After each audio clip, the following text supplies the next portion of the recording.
Hello, hello, hello. Hello.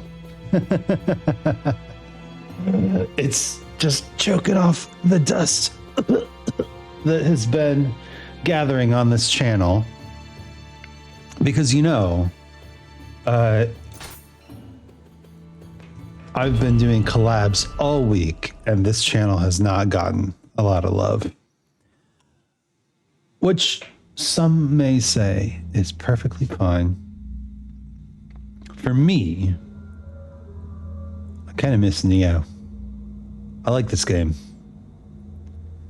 So we're going to do some Nioh today. The only day of the week that I'm on my own channel, doing my own thing, having a good time, making friends, avoiding enemies,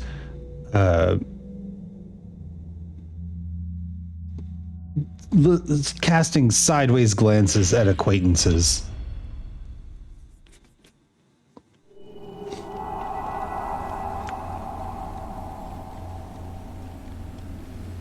Ah, yes, William. So,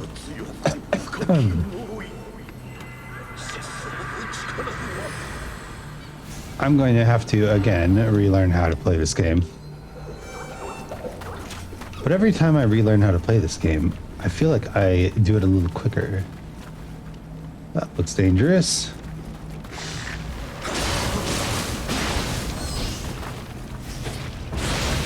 Got him. Got him. Hello.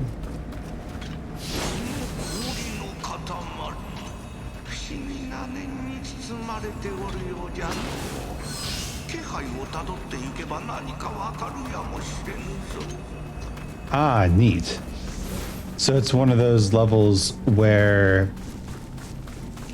you start off with a barrier all over the place, and then once you find out how to break the barrier, the rest of the level opens up. I like that kind of design.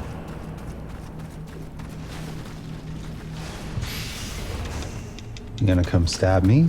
I heard you activating your awareness. Oh. Archer, are ya?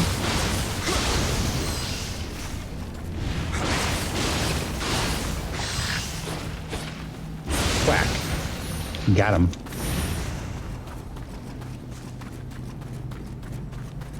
I do want to get up on top of that thing. Oh yeah, I forgot how much, okay.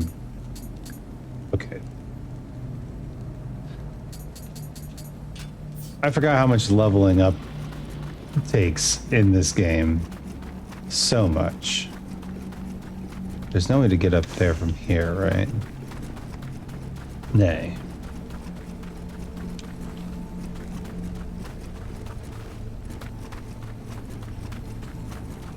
But I can see you through the window, through the cracks in the building. That's nice. No thoughts, no surprises here.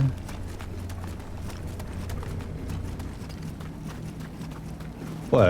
I can't climb up the tiny snow ledge? Sometimes the lack of jumping in this game really becomes apparent. Oh, hi.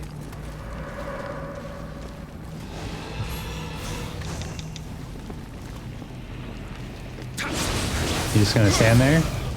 I'll gladly murder you if that's what you want. Oh, there was a ladder up this way the whole time.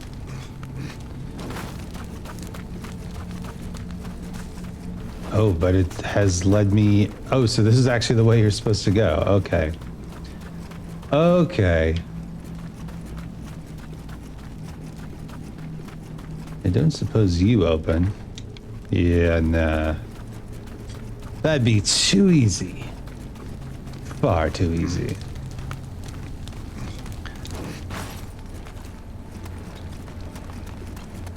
Is there any other way to go down there?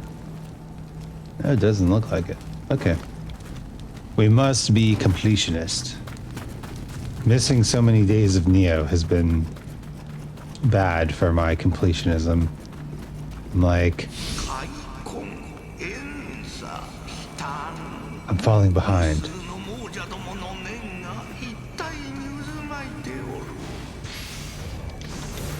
Yeah. Snow level, huh?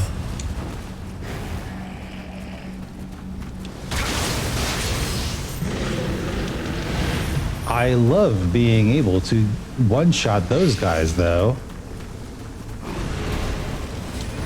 Yeah, I should have expected this, dude.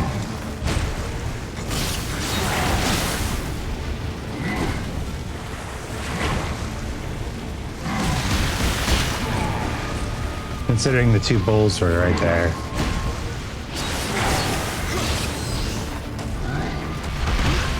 Ooh. He got me with the charge tackle. I wonder how much of this level we can run past.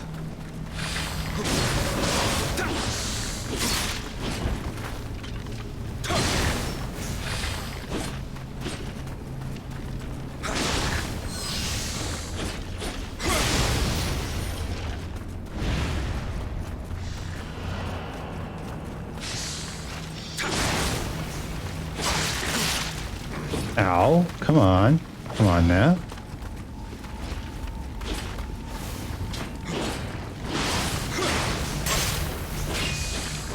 Can we talk about how unrealistically slow projectiles in video games are?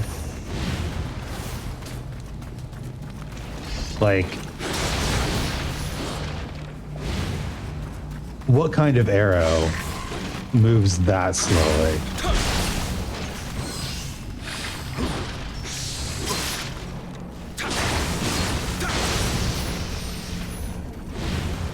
Yeah, see, there's no other way around here.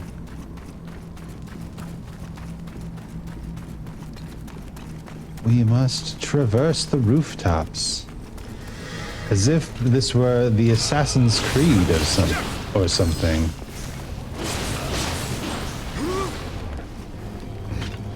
Whack. Get out of here.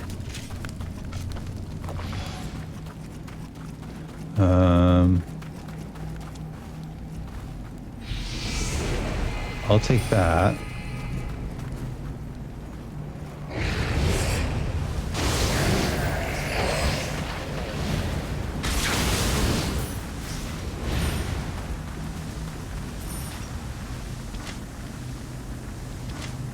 Okay. Let's try this again. We almost had him last time.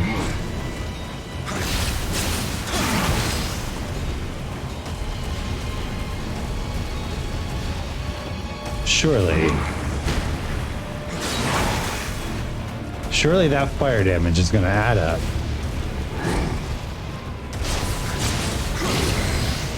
It did.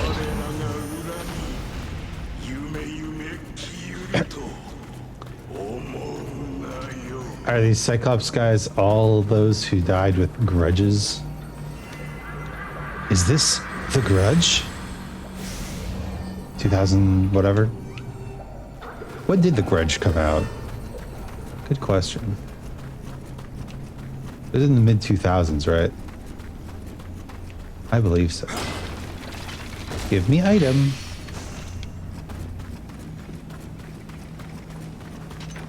Open from the other side. Open from the other side.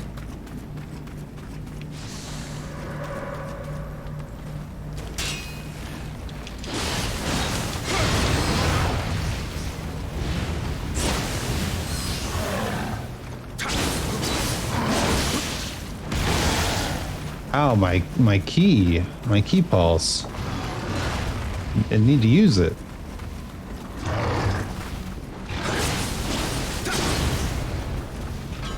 Yeah, usually how these levels work is they will pretty much funnel you towards the key or whatever item or thing you need to unlock the rest of the level. No damage. And then once you have the key,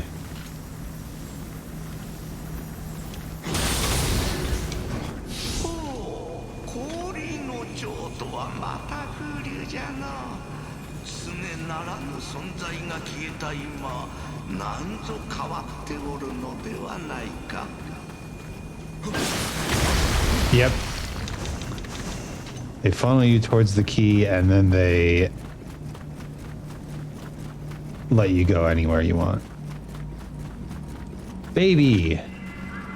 I forgot, I have baby radar on, right? My baby radar is active. So we gotta keep an eye out for baby radar. Hi.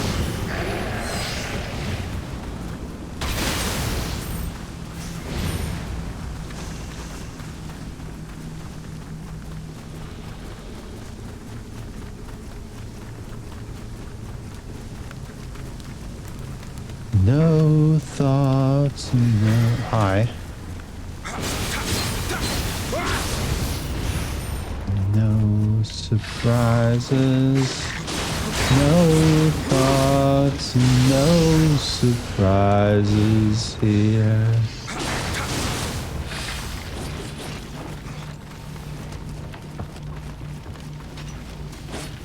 My wife had the soft and sad playlist going yesterday.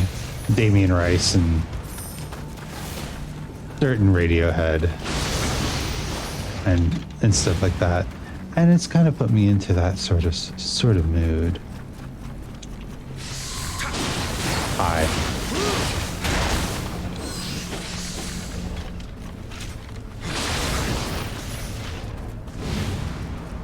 Oh, wait a minute. You're telling me there's one frost butterfly per thing? Okay. Well, now I know.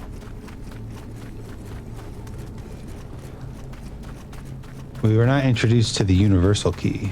We were introduced to the single key. Each frost butterfly corresponds to a patch of magical ice.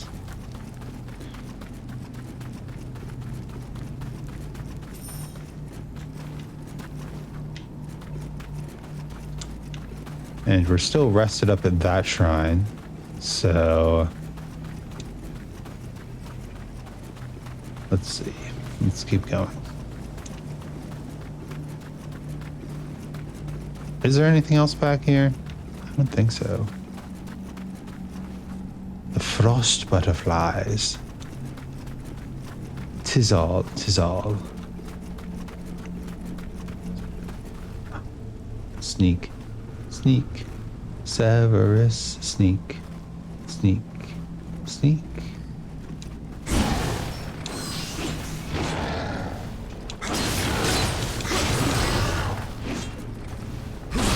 Boop. My heavy attack key damage is insane with this weapon.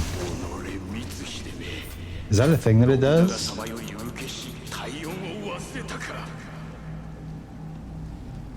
I have ninjutsu damage bonus? Huh?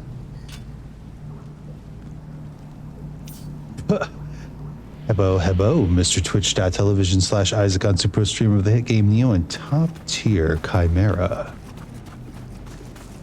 What's up, Blorbo? Oh, not much. I'm actually playing a game on my own channel today. Wow. Who could have predicted such an encounter?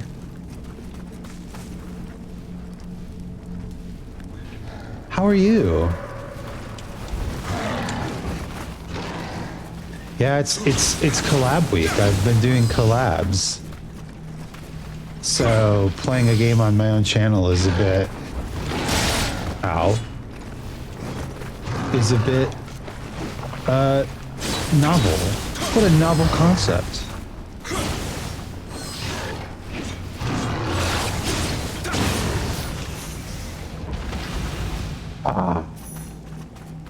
Take your filthy demon self elsewhere. We don't want you here. Keep my eye on the baby radar.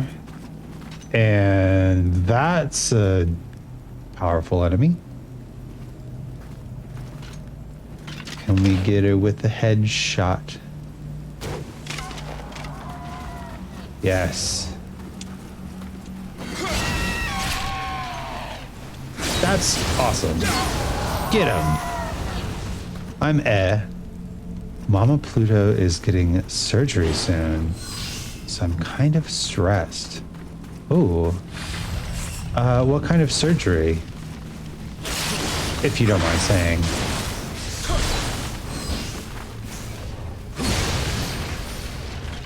It can be stressful when family members have to go into the doctor place. We don't like it when the doctor place demands us to send our family members there. Even though necessary it may be. Is this how you get up top? Staying home tomorrow in advance just so I'm not missing anything in class because I'm sad. Yeah. That's smart. Oh, another frost butterfly. Back surgery? Yeah, that can be pretty standard, but of course, you know, nothing is without risk. High. Like fighting demons. Lots of risks.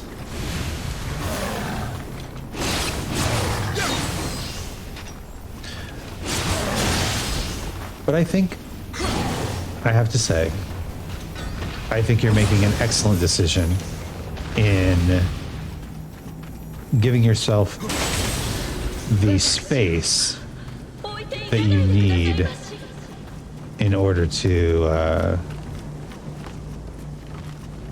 process the emotions. She told you what's going on and it makes you feel better. Yeah, I think that is definitely a thing. Knowledge is important. See, we've come all the way back around.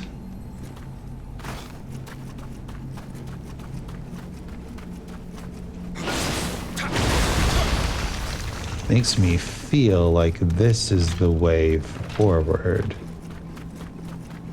So while we have everyone slotted in this area, we're going to move forward. We're going to check all the side areas. On the better side, we had a GSA meeting today. What's GSA? Is it great super awesomeness?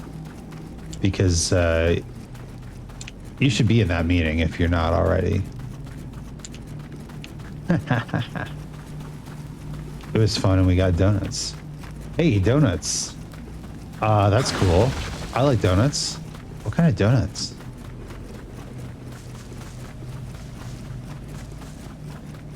What's your favorite kind of donut? Oh yeah, it was this way that we didn't go.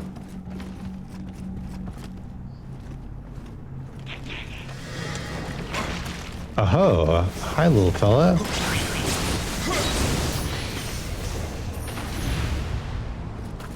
Jerk. Jumping out in front of me.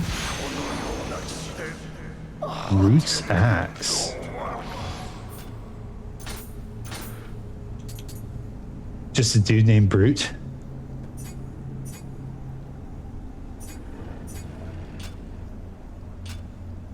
I do like the axe Hi.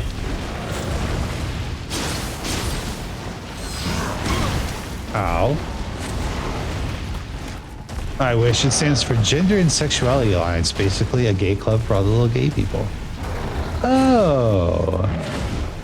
Hey, I've heard of those. I didn't have one of those in my school. Gender and Sexuality Alliance. Didn't it used to stand for Gay Straight Alliance? I'm glad they could keep the acronym.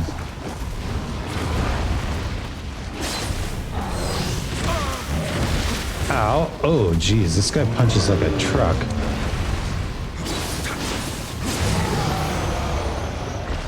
Been really vibing with strawberry frosted donuts lately. Hell yeah. Strawberry frosted.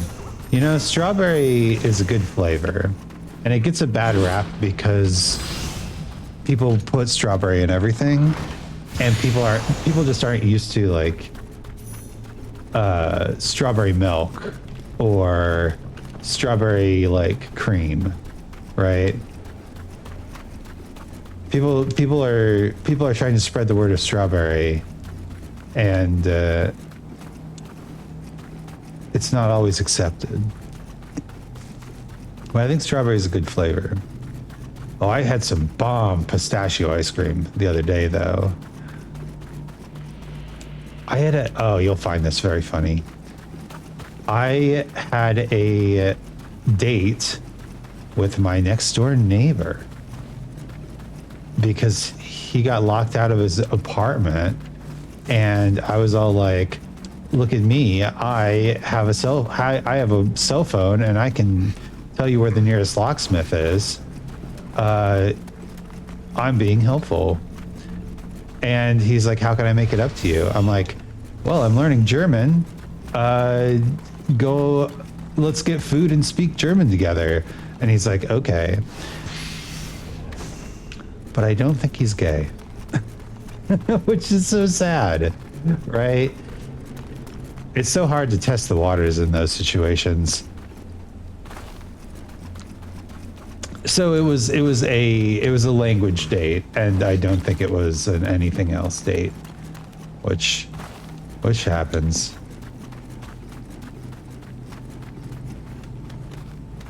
But he's pretty cute. Like, he's got the whole like German like round glasses thing going on.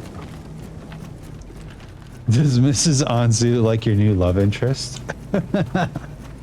Yeah, I mean, she hasn't really met him, but I told her about my experience, and she thought it was very funny. We used to, when we had, oh God, am I finally going to tell this story? I've been putting off telling a particular story about my past because it's frankly, it was a very blessed moment in my life, and to the internet, it will probably sound unbelievable. But I've had, let's call it a successful open relationship. Wild, right? And Mrs. Anzu was involved in that. It's complete. For now, we'll just call it a successful open relationship because there's more to it, but we'll go with that for now. But it was really good, and she has some medical problems in regards to intimacy. So her being open to a open relationship was really kind of her. Nice. It was nice. You jerk. Let me out so I can heal.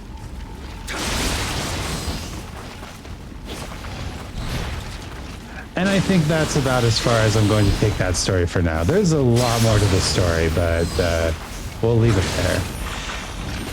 So yeah, I had a good date. Mrs. Anzu knew about it. We're all peachy and open and honest. Yeah, we've had our fair share of encounters like that, and the key thing for us has just been, you know, keep each other aware and keep each other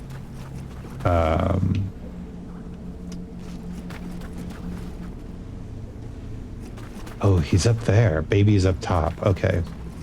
We'll get up top eventually, I suppose. Keep each other aware and ask each other permission. Honestly, I feel like as a society we need to normalize platonic affection, but not like just holding hands and cuddling. So I agree. I've had this conversation with a lot of people. I mean smooches, I mean dates, all the icky and cute romantic shit, but platonically, absolutely. The need for intimacy and the need for romance are separate. I've talked about this a lot with people. I'm very pro poly. I think though, so a lot of poly people that I've talked to are very much in the camp of everyone should be poly. Everyone is naturally poly. So the people who are not, you know, expressing their poly life are actually like a victim of culture and suppressing, right? And although I don't think that philosophy is incorrect, I think you can't just write someone off as saying you're being suppressed by your culture and expect them to all of a sudden be like, oh, of course, my culture, I'll just change that, right?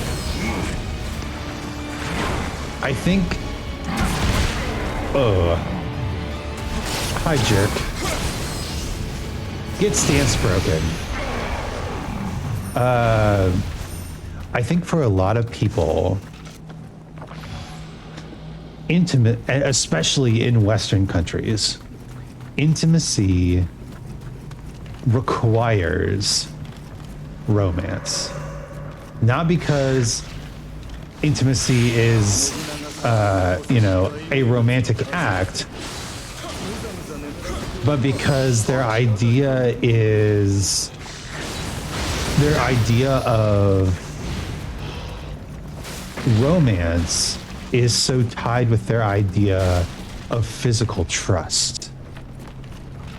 I do think it's a bit of a stretch to say, but I do think everyone should be poly. I think if we had the right culture, it could easily be a human default. But you can't just change the culture like that. People have tied up this idea of physical intimacy, physical trust. They've tied it up inextricably with romance. So you get people who can't get turned on or can't get excited about being intimate with someone simply because they don't trust the person. And a surefire way to complicate a matter of trust is to introduce more people to the equation. It's you know, it's the idea of a secret, right? Secrets are best kept between one person. Secrets are best kept when it's just you. The more people you tell a secret, the less likely it's going to remain a secret. And the more people you introduced into a difficult situation, the more difficult it will be to foster trust and understanding between all participants. That's why the idea of a leader exists. We tends to gravitate toward a single leader because having multiple leaders really strains the idea of who the leader should be. Oh, look at this, a ramp going upward. First, let's open this though.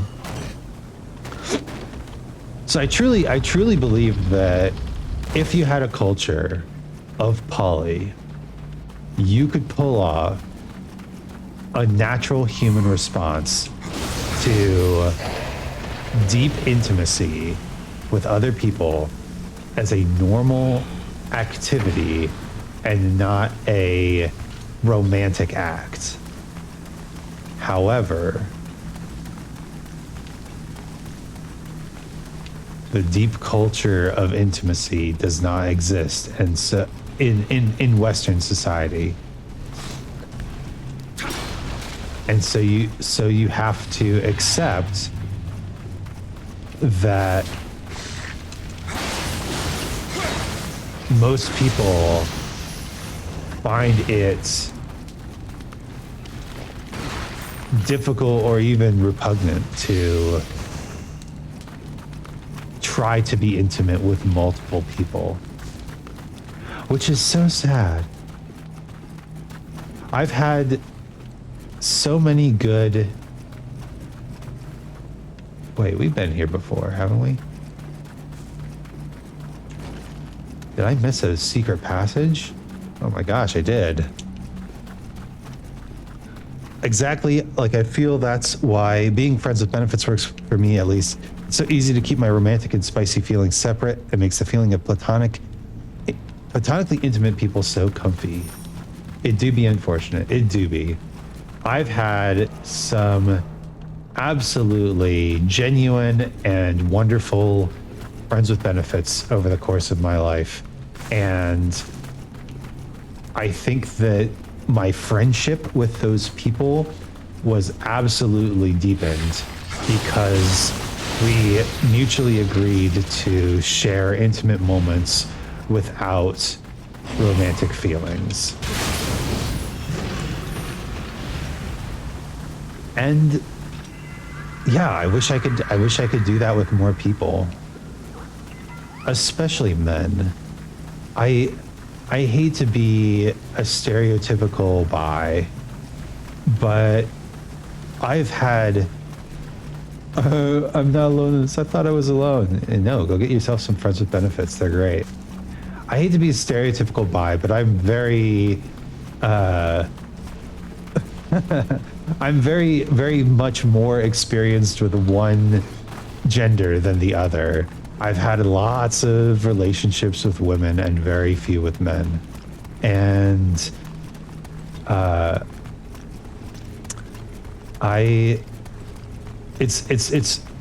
mean, men are hot sometimes. Men are hot often.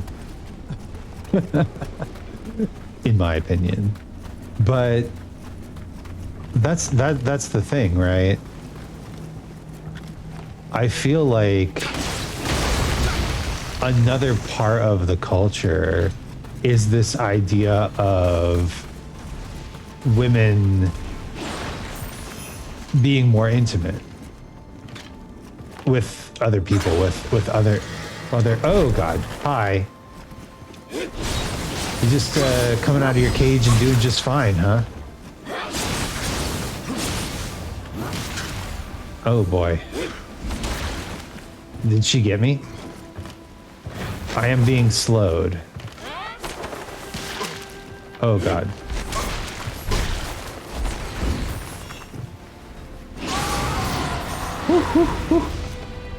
I'm sorry, bestie. I'm only attracted to men every other Friday and every Tuesday. No, I get that.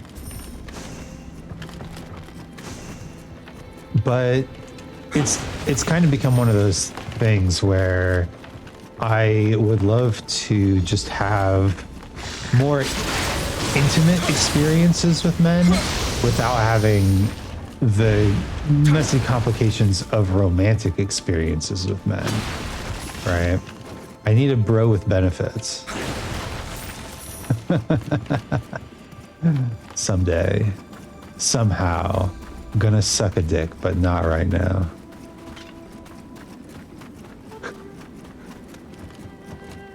This homoerotic parody brought to you by Nickelback.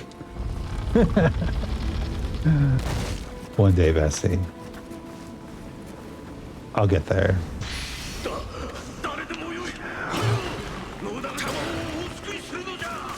One of the things that I was recommended to do is to, hey, how's it going? Are you into blue? He likes blue. One of the things I was recommended is to find a good sex club. Like, easier said than done, right? Hi, little fella. Don't worry, I'm not here to hurt you. I'm here to save you. Go home. Go home, buddy. Isaac Anzu 2022.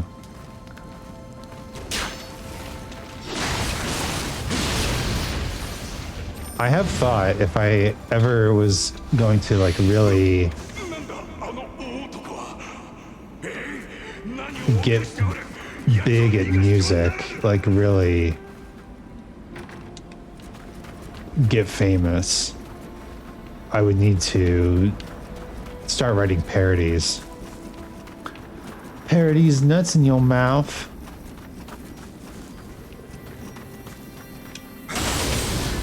But I wrote a bunch of parodies when I was younger. What happened to that? Okay, we killed the butterflies, but we're gonna unlock this shortcut first. Or not. Or we're not going to unlock the shortcut first. We're going to die. And we're all the way back to the beginning. At least I can run past most of these guys.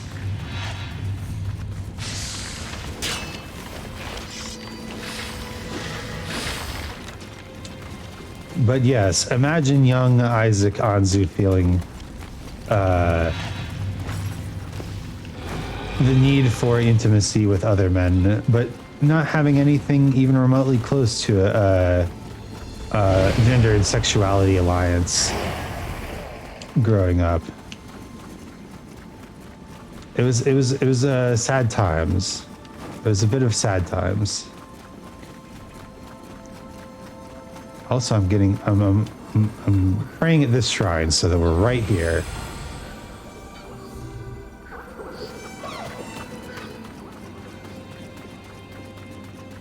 Also, I went to high school in an extremely conservative high school. Like, there was the quote-unquote one guy that everybody knew was gay, but he just didn't, like, say anything about it. Like, our entire gay population was one dude who was not out of the closet. Oh my gosh, are you serious? This guy is too strong.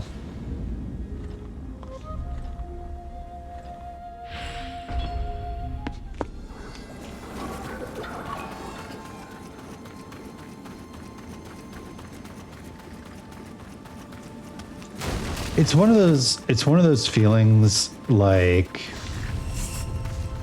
I really am happy for people these days. For people now. I'm very happy. I really love that there are... Oh, yo, how's it going, everyone? I really love that there are so many opportunities for people to express themselves and their gender and sexuality as they wish.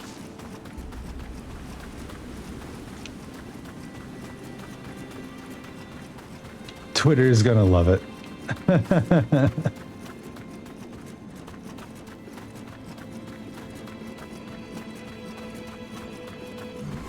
Yeah, feel free to post things on Twitter about me. Oh no. Oh no. Wow, unfair, maybe. Giving me the slow juice, are you? At least I have the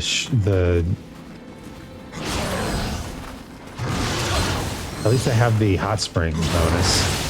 That's nice.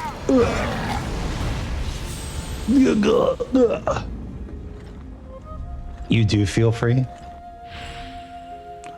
Yo!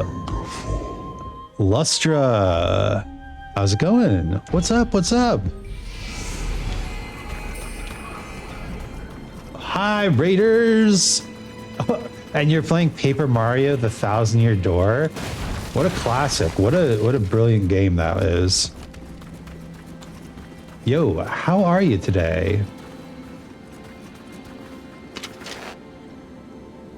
It's so good. Where are you in the game?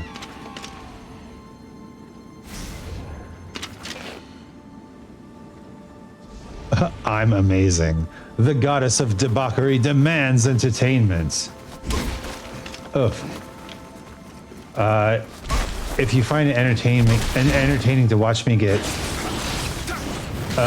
whipped by whatever this thing is. You just beat Twilight Town? Oh, nice. So you're over halfway, right? If I recall. God, it's been forever since I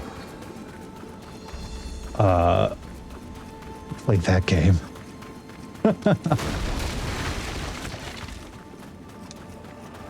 That's so cool though. Maybe I should go back and play that. That's a classic. Chapter 4. Of course, there's 8 chapters because it's a Mario game. Let's try this. Run, run, run, run, run, run, run, run, run, run. Attack. That didn't work out like I wanted it to. Although, what's that guy doing? He's like dying over there. Mood. You want to stand still again? Got him. No, I totally killed you. Wait, he didn't notice me. Yeah, we were talking about gender and sexuality. You know. LGBTQA plus. Wait, it's LGBTQIA plus. Can't forget the intersex. One of my favorite topics. Have you ever read Middlesex? It's a book that won a Pulitzer. Maybe it's trauma, maybe it's Maybelline. You joke. But I think you need a certain amount of trauma in order to let's whistle. Hello. What are you gonna do? A bow? I can bow. Yay, he liked that. Have you noticed that you need like a certain amount of trauma to be actually funny? I feel like I don't have enough trauma to be funny. So I go with chill and emotionally composed. Because the people who have trauma need someone who's emotionally composed. And the people who don't have trauma love to be entertained by those who have it and are funny. People find you funny, but you don't have a lot of trauma? Interesting. Well, I don't know. I think you can be funny without trauma, but so Dan Harmon, the creator of Rick and Morty, is a self-proclaimed asshole, and he has a theory that you need to be a bit of an asshole in order to write good stories. Because you need to know how villains actually think, right? And I feel like trauma is kind of the same way, where you need to have a bit of trauma in order to be, oh, she's pretty. She's going to kill me. You need to have a bit of trauma in order to be funny, because you need to like have gone through pain and then start laughing at yourself, right? She hasn't had a visitor in a long time. Well, maybe word got around that you are immediately hostile to said visitors. Oh, she's a Yukiona. That's cool. Pretty, pretty, pretty lady. I always laugh at myself. Okay, see, I think that's got to be it, right? Maybe it's not the trauma that's the important part. My damage is really quite good. It's not the trauma that's the important part. Maybe it's the self deprecation, the awareness, right? She keeps dropping arrows. Why?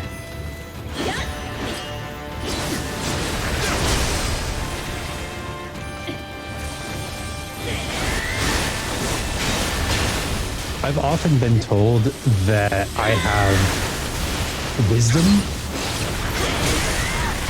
and I kind of feel the same way about wisdom as humor or storytelling ability. I feel like wisdom is a result of thinking about your own thought processes. Maybe it's self-deprecation, maybe it's Maybelline, of course. Now hold up a second. That's the long way. I see, and this is the short way, but we have to kill this guy. I don't think a lot. I think a lot. Maybe I think too much. I think too much. I get brain hurt sometimes from thinking.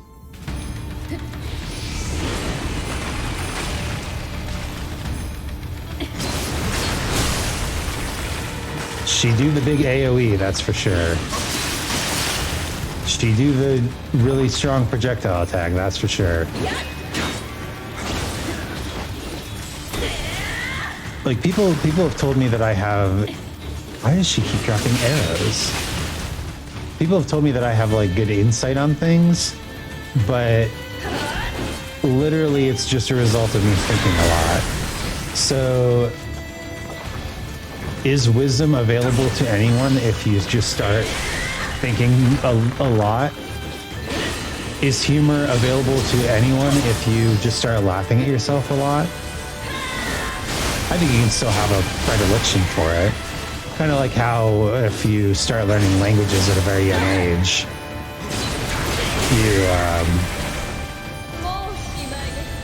you are better at learning languages. Also, may I say that I think everyone in this chat and stream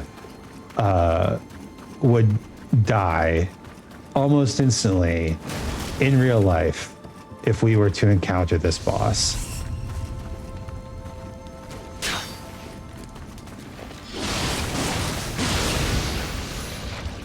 Just be like, so pretty.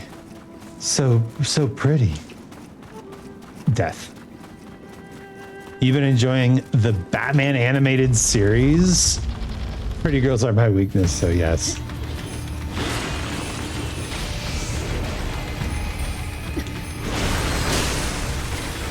She's wayfish. Kind of. No, she has really big boobs. She's not wayfish at all. The Batman animated series is possibly up there. It is definitely up there in terms of just some of the best superhero media of all time. I don't suppose I could paralyze you. No. Not even close. I don't suppose I can bomb you.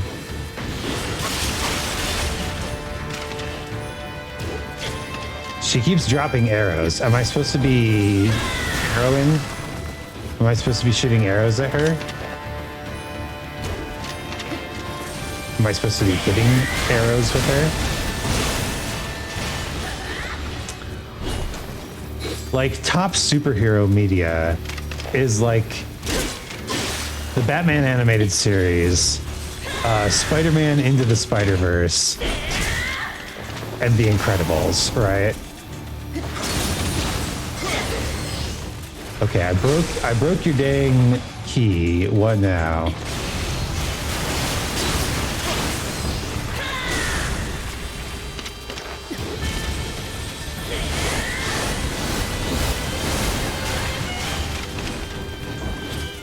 Speaking of boobs, what is it with old cartoons giving their male characters huge?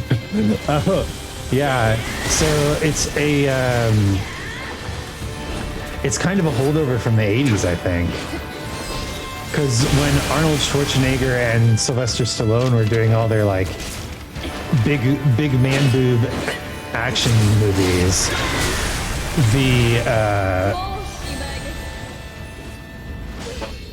you've never noticed. Well, that makes sense.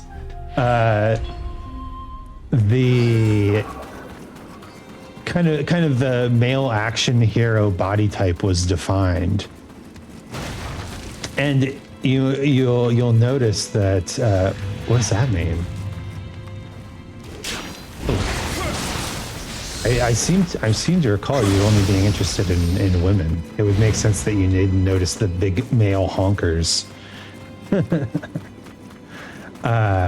Meant no offense, of course. You're free to enjoy media however you prefer. Oh yeah, that old thing. Let's go, shark friends.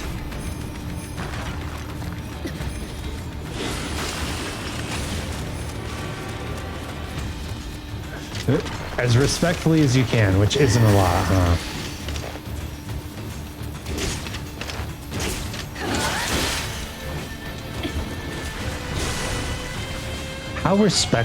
What's like the maximum respectability you could look at someone and still be horny, right?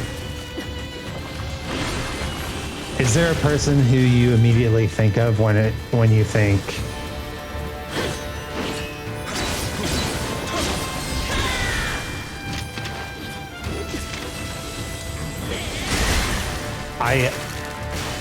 I want to observe your sexuality in a completely respectful way. For me, it's Uma Thurman. I don't understand why people find Uma Thurman attractive. However, I am so, like, fascinated by how many people find her attractive, right? I wish to observe her sexuality without, in a completely respectful manner. Stan Babs, we love Barbara Gordon in this house. Dude. Shout out to Batman the Animated Series for giving women characters. That was not a common thing in the 90s.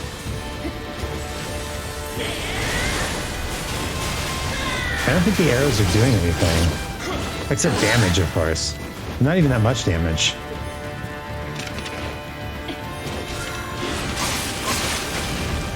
I guess we could use the gun. Character or both. Depends on who is animating it. But there. Ooh.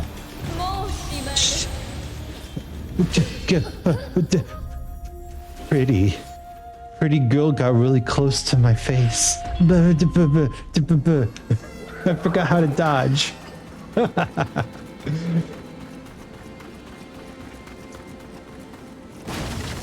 The Ren and Stimpy, whoever animated Ren and Stimpy, like, had a gift for drawing horny things. They should have been in porn. They should have been in porn. Why were they wasting their talents with children's cartoons?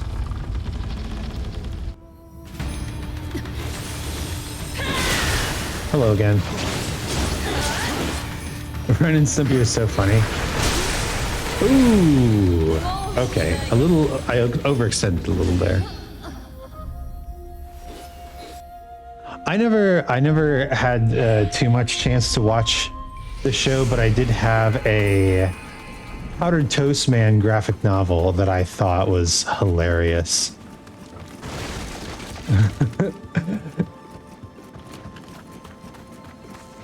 My favorite panel, the joke has stuck with me to this day. Powdered Toast Man is talking to a random civilian when all of a sudden, I'm receiving a call for help on my lower intestine. And he just looks down at the floor and his lower intestines are splayed out onto the floor, spelling the word danger.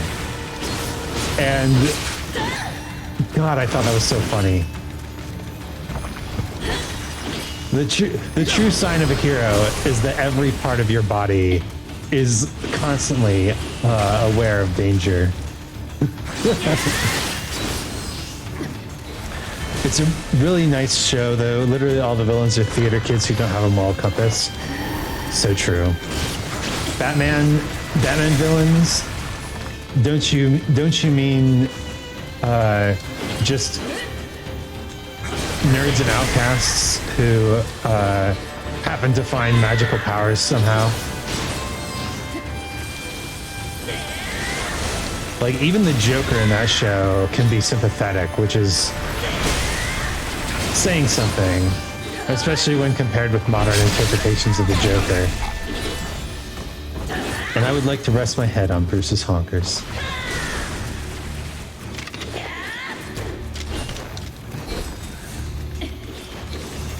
I don't know.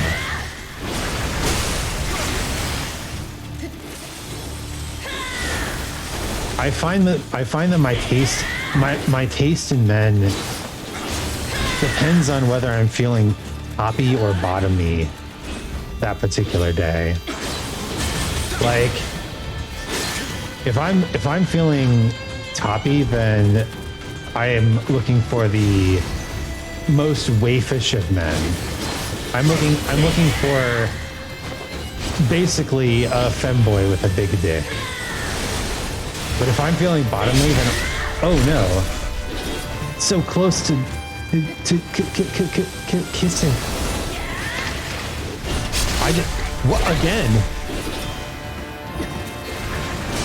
They just didn't take humanities. Will you stop it? Oh my God, she wants my stomach wound. A switch? Yes, I'm very much a switch. How lady? Extremely lady. If I'm feeling toppish, then my lady switch dials up.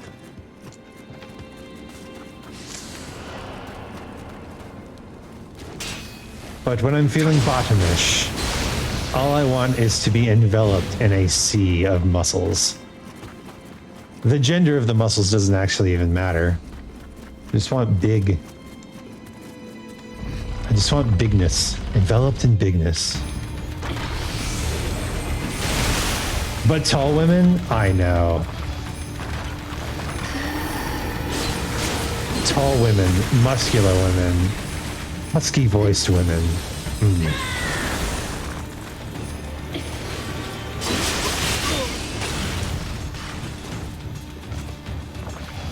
God. This conversation got me looking disrespectfully at this Yuki Onna. Did the stream just die? Oh no. Why is the stream dying? Well, I'm still recording. You are no fool.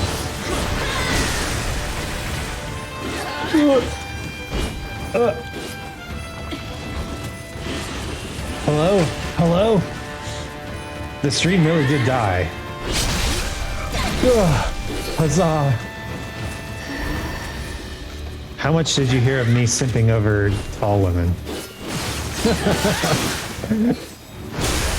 That is the real question that I wish to know. Not anything? Okay. I was just saying that all sorts of tall women, muscular women, husky-voiced women, all of it. I'll take it.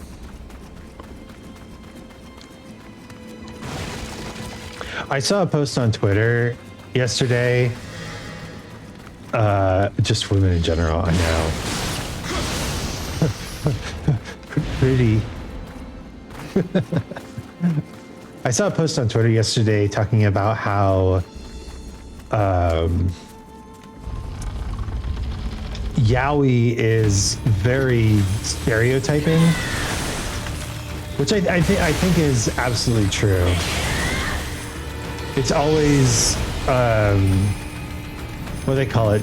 They call it like top and bottom, but something else, like stem and something.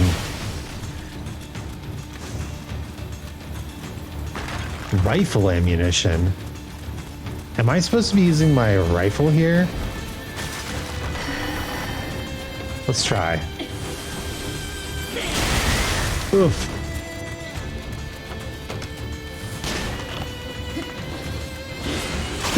Uke, thank you, Kyoko. Uke and Seme. Yes, those are the words I was looking for. Because that is a very narrow,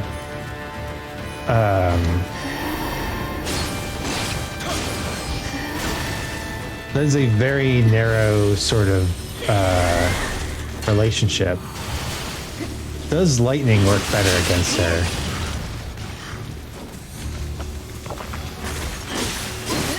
They tend to be very non-consensual as well. Yes, that's true. I was recommended... Oh, what's up? I was recommended Love Stage, and there were cute moments in the story, but like the entire first intimate encounter was big dude saying like, hello, I'm gay, and you don't know it, but you're gay too. And that's not right. I hate Yuri because they always end up as friends in the end. Yuri's just as bad. Yeah, bring me towards the quality anime. How Citrus is one of the most popular ones is beyond me. Ugh, I know. It's just a little bit gross.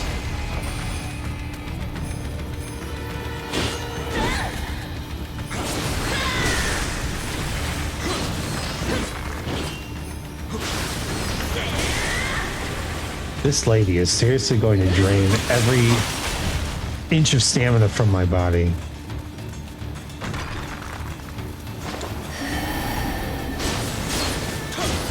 I'm trying to think of legitimately good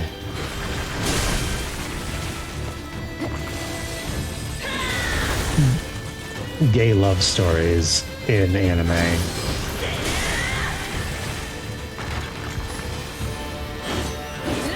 Yes, I said in the Morning Glories. Thank you. Yes, absolutely agree.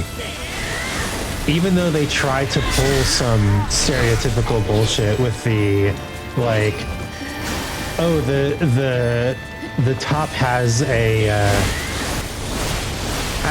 female friend, and the bottom is very concerned that female friend means new lover, right?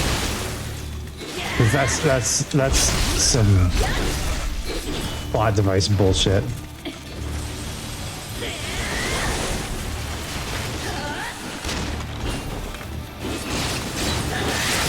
Useless Princess. Oh, yes, yes. You made me read that one.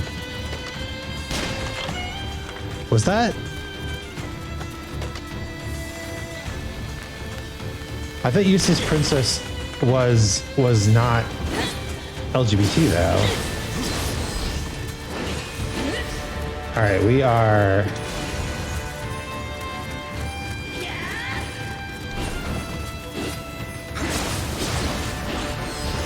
We are probably not doing this. Nope. So the one girl, it is gay for real, for real. On God. Okay. I may have misremembered. I read it. I remember reading it. All facts, no printers. That's pretty good. I like that one.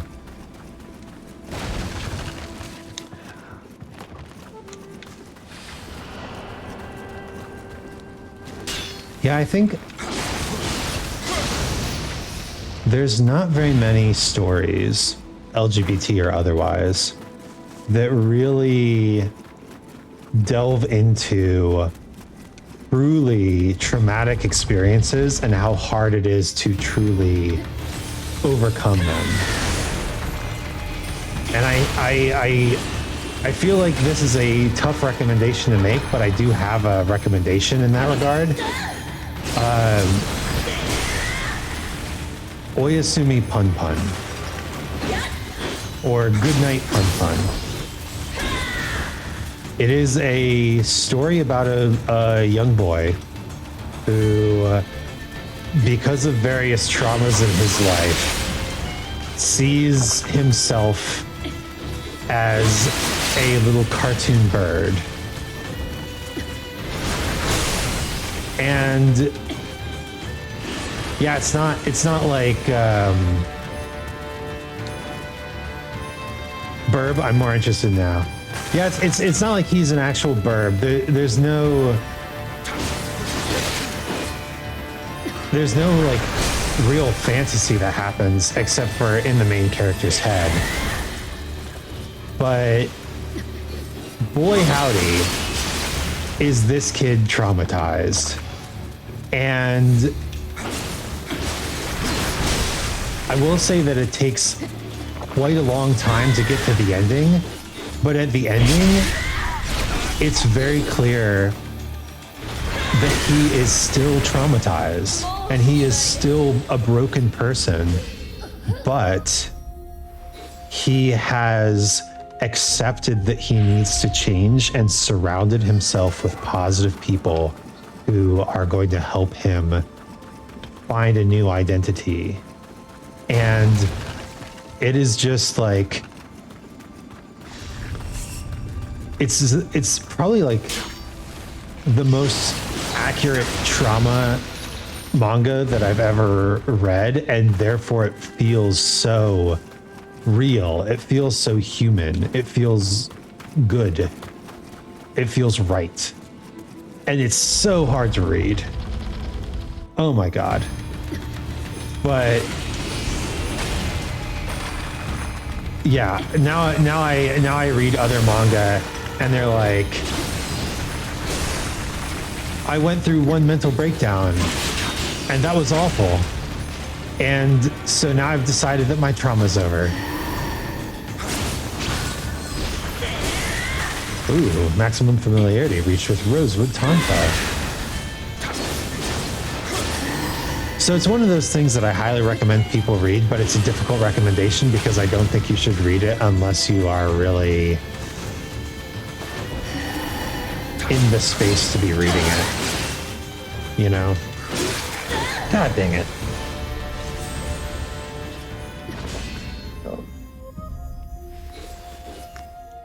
I'm reading one that I can't recommend yet. The main girl is pretty bipolar disorder. Oh, interesting. You can't recommend it yet because you want to see how it ends and then recommend the story as a whole.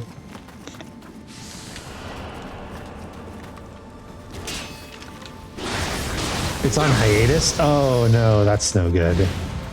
I was actually talking about this with Kana Peachtree the other day. You can't recommend it for what it is. That's unfortunate. but I understand. There was a set of daily manga. God damn. Let me dodge. Let me get my shark back. I want my shark. Please. Shark, please. What I need to do, I need to get her down to where we've gotten her multiple times and then use living weapon. I think the game is kind of expecting me to do that because I've noticed that her grab attacks pretty much become constant after a certain point. But I was talking about these 2 daily manga that I used to read. One was called Tomo-chan is a Girl, and the other is called Mosu Telepathy. And they're both good. They're both cute. I think Mosu Telepathy is more interesting.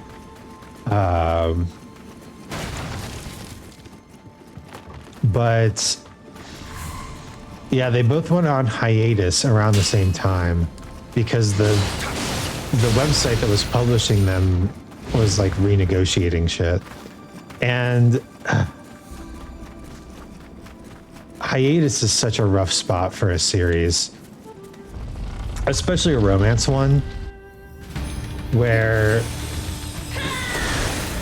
the entire draw is you resonating emotionally with the characters. Yeah, you're getting invested, right? And with action manga, you can kind of remember like where things are, what's happening, who's at what power level, right? You can be invested in the story, but invested emotionally, you know, emotions fade over time.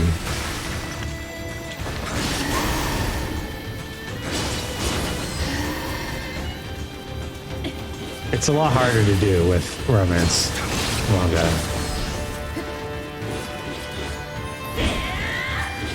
Nope. She be trying to she's trying to kiss me.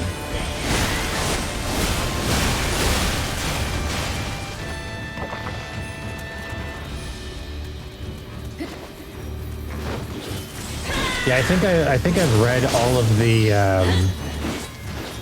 all of the stuff on Manga Dex that has the tags romance and completed.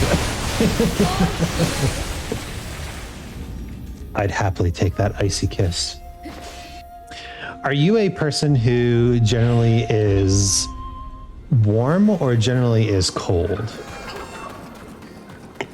I'm generally a warm person, so I gotta agree. An icy kiss would be wonderful. Sometimes making out can get too warm. I need like air conditioning and a fan. Physically, you're cold. I guess it wouldn't affect you as much then, right? It'd just be another coldness. Yeah, my main problem with extended intimacy is overheating. Some of my best memories of random makeouts were in a car in the middle of winter because of the coldness. Because you have to turn the car off, obviously, but then you warm each other up. It works out. But the coldness of the winter offsets the warmth of being, you know, directly next to another person.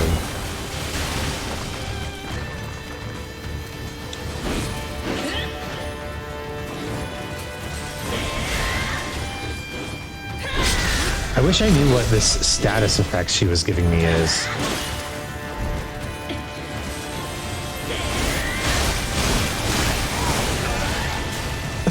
Then I might stop dying.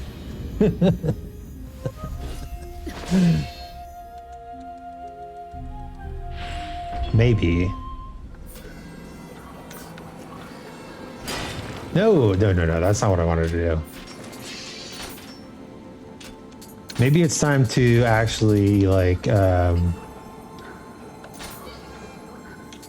I have a frost charm? Water?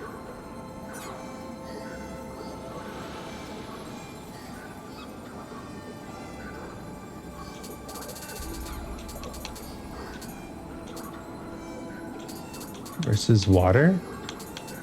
Is that what she's doing to me? Okay, let's try it.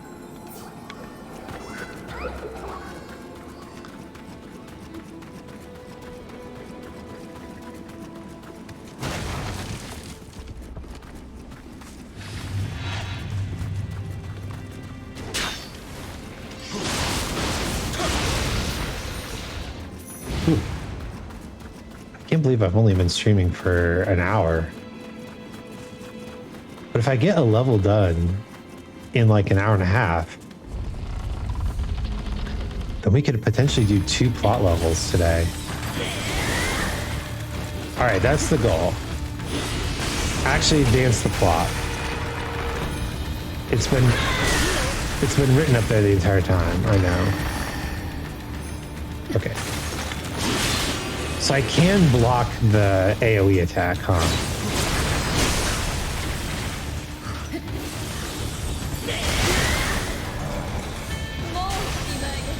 Wow, she is like wrecking me. What the heck? What the heck?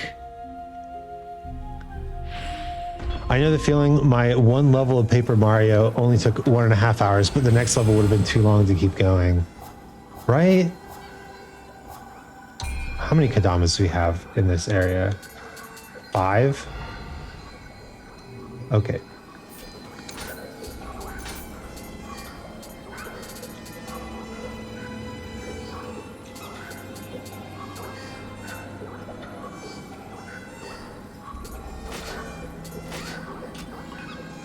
Wait, no, this one. Yeah. All right, we're gonna resummon our spirit and try to get the living weapon built up.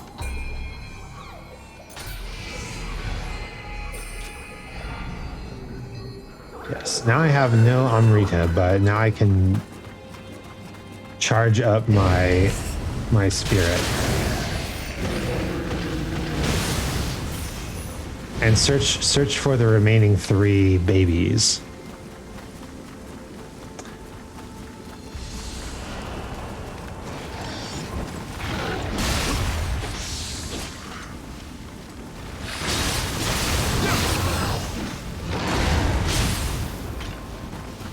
What?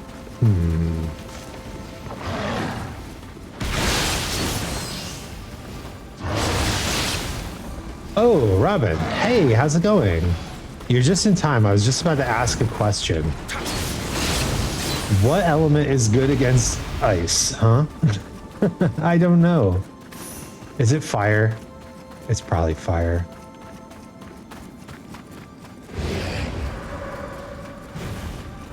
Yes, yes, yes. Blah, blah, blah.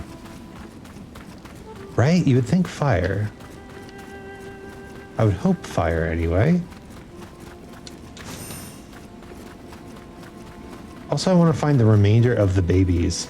That's Pokemon logic. Yeah, I always thought Pokemon logic was interesting because on the one hand, fire is effective against ice, but most of the fire Pokemon were also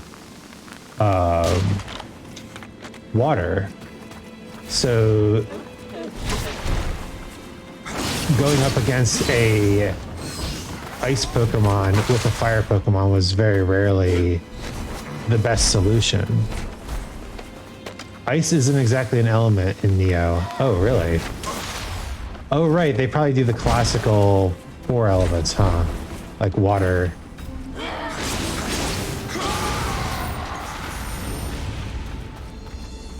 So is it water that I need to be fighting against? We're fighting the Yukiona.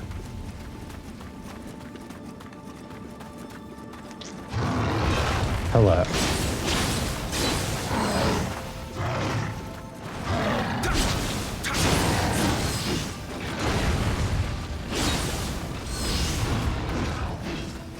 It's kind of like how in the first gen of Pokemon, all of the ghost Pokemon were poison, and because they had miscoded the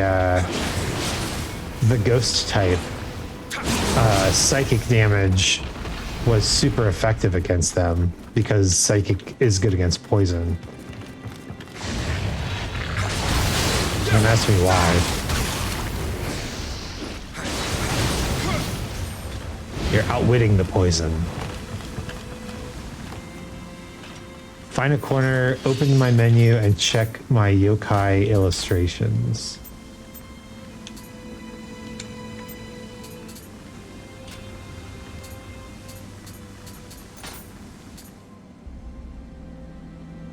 And the only ghost type move was Lick and Nightshade. Yeah, it was. Ghost types were way underpowered in Gen 1.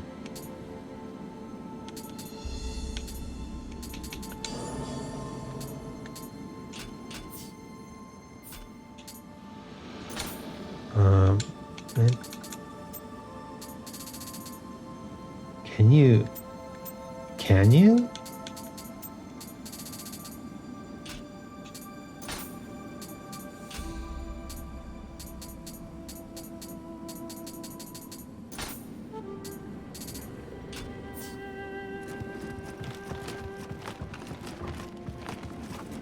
I don't think you can. I think that's a,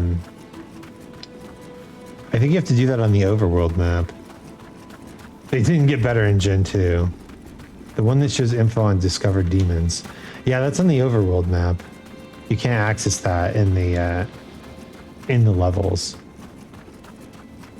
Which is silly. I don't know why they did that way.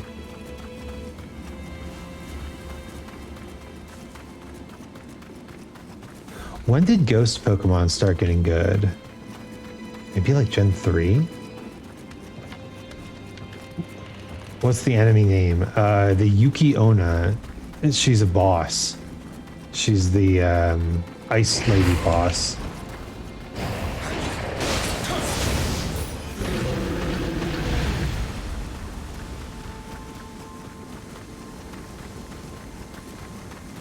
Right now, though, we're just trying to build up Amrita so I have a living weapon available.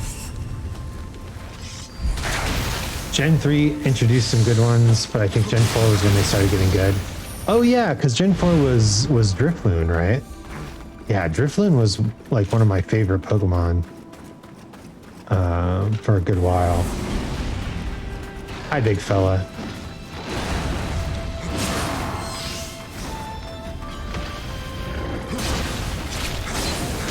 That was weird. Oof. And then the physical special split happened.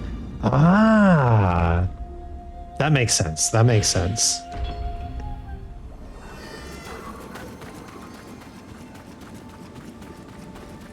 Only weakness fire. Okay, okay. So we had the right idea. Immune to nothing. So my lightning talismans are no good. What I really want is the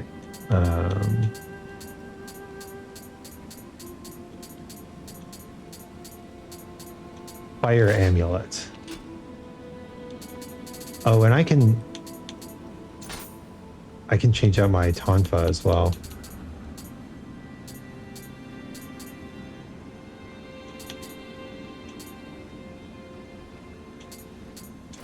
Life recovery by final blow, I'll take that. Ooh, okay, let's do that and...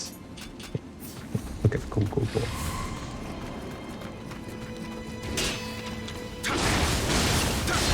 Everything will work, but fire will work more. I like that. I like fire.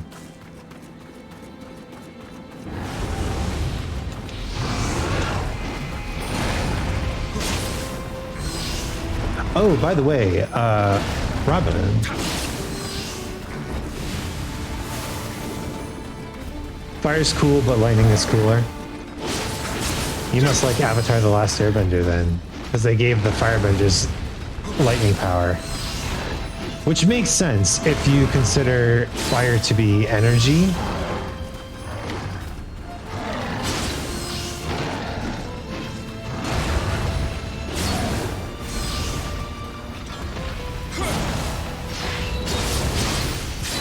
It's one of your favorite shows? Ooh, favorite character?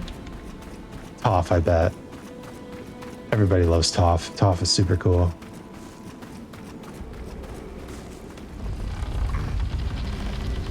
Yo, yo, yo, it's me. Oh, hi. Oh, I remember this area. Yeah, I kind of ran through here.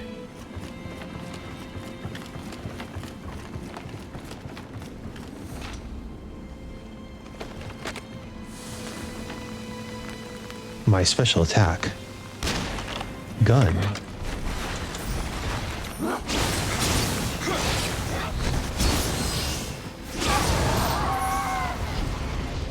All right.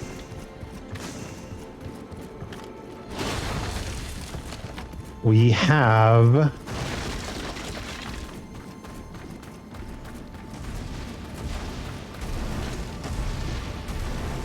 a big fella. I don't think I actually went this way.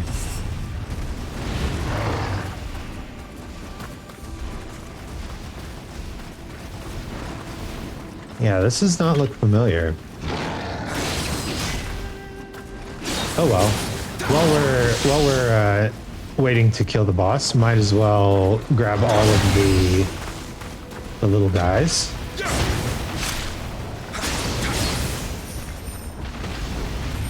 In Avatar: The Last Airbender, Sokka. Ooh, Sokka is super cool. Good choice, good choice. And in Legend of Korra, Officer Beifong. Ooh, nice, nice. Yeah, I really liked her character arc. Just becoming more friendly. Remember confusion, it's your ally. Oh, hey Venom. Finishing up some levels in Kingdom Hearts 3? Well, thank you for the lurk.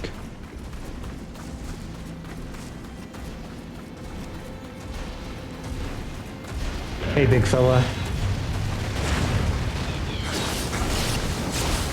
Oh, did we actually go this way? I remember fighting the big guy and the little guy in the same area.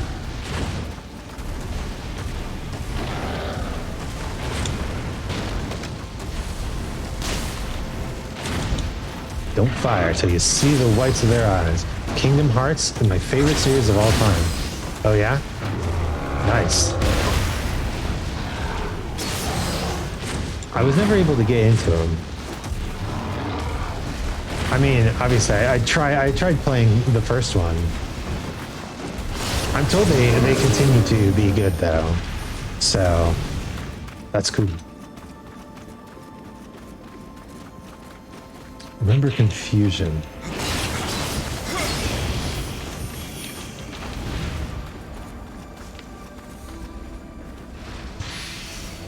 You named one of your daughters Kyrie, huh? That's cute. That's a good name though. I was cringing hearing the people who named their kids like Khaleesi right after Game of Thrones. Not because I don't think that it's a good name, but it's just like it's so specific, right? Everybody is going to immediately know what you're referencing. Ah, see. How do we get to those butterflies? Is it back through the courtyard of Giant Guy? I bet it is. Irie is a good name because it's kind of like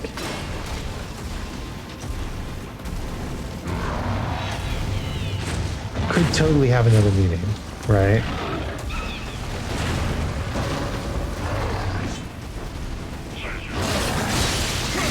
When you pick a name for your child, nickname potential is extremely important.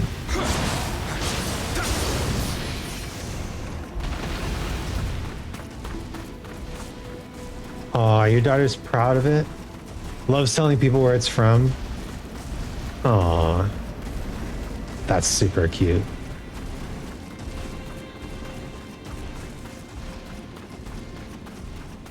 Where do I need to go to get this?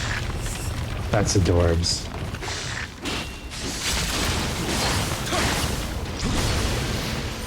I love when... Now, for some reason, Longbow did more stagger to this person. Or maybe not.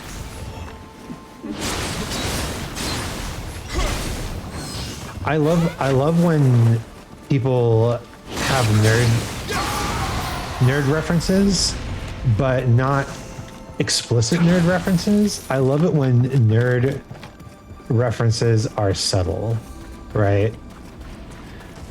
Because part of being a nerd is having a nerd community. And if you just kind of make it too obvious, make it too blatant, hi little fella, don't worry, I'm not here to hurt you. I'm here to save you. Then people will just be like, ah, a nerd. But if you find the ways of referencing your nerd culture that are very subtle and you have to be in the know, then you can use those references to foster your sense of community, right? Joey the Anime Man talks about this concept when he's discussing the idea of anime drip. He says, good anime clothing is not too explicit. It is not too, like, overt. I also love telling people my mom is Wonder Woman. Oh, so your mom is named Diana then? That's pretty cool though. See, that's good because Diana could just be a normal name. Just totally norms. Just totally normie. Ah, we dropped down from here. I see.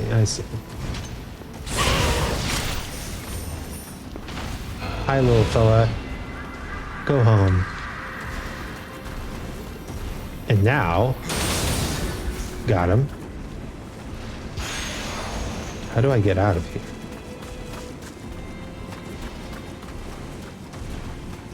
Oh, nice. Well done. I swear, the level design in this game is really good.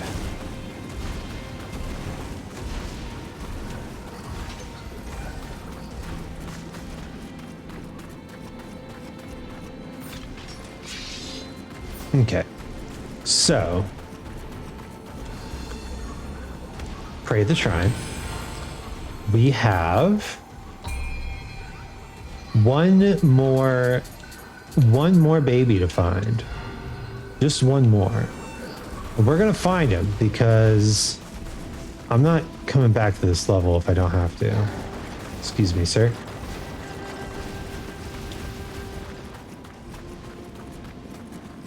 So look at the upper right screen, and I have my little baby radar active. Watch the baby radar. If you see a green dot, that's a baby. We must find the babies. Kyrie has a school disco tonight. She's obsessed with Stranger Things and she's going as 11. Oh, nice. That's a good easy cosplay, right? Anyone from Stranger Things? Pretty thrift shoppable cosplay. Thrift shoppable cosplays are the best.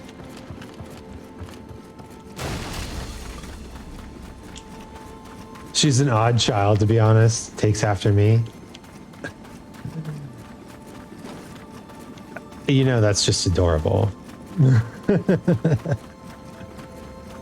See, so my wife is opposed to children. We don't plan on having children, which is sad because I really think that kids are awesome. But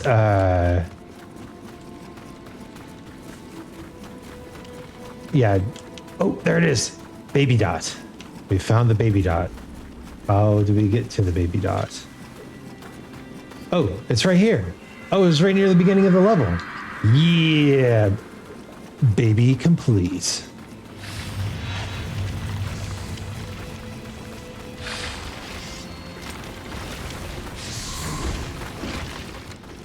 Always told me kids, don't be generic. Always told my kids, don't be generic, be different, be individuals. Between me and my partner, we have 6 kids. Dang, dude.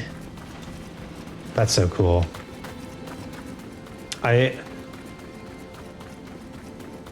If your kids want to take after you, then you're probably doing fatherhood right. So I'm happy for you. 6, that's nothing. My parents have 7. We only need... Okay. Give me a moment.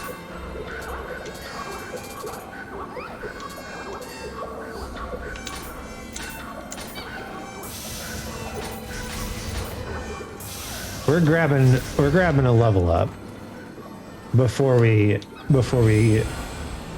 fight this lady. 6 is too many for me. Understandable. It's a lot. But what I was going to say is my wife is opposed to kids, so it makes me sad. But we're not planning on having kids. One has just turned 18 and does his own thing now.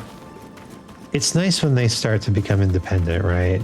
You really feel like you're meeting a new person, right? But she's opposed to kids. She doesn't like the screaming and crying and even the idea of diaper changing. I try to tell her that's a very small part of a kid's existence, but you know.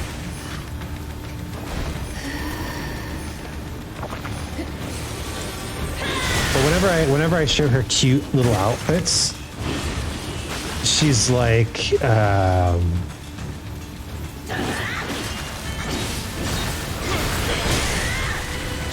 oh, yes, adorable.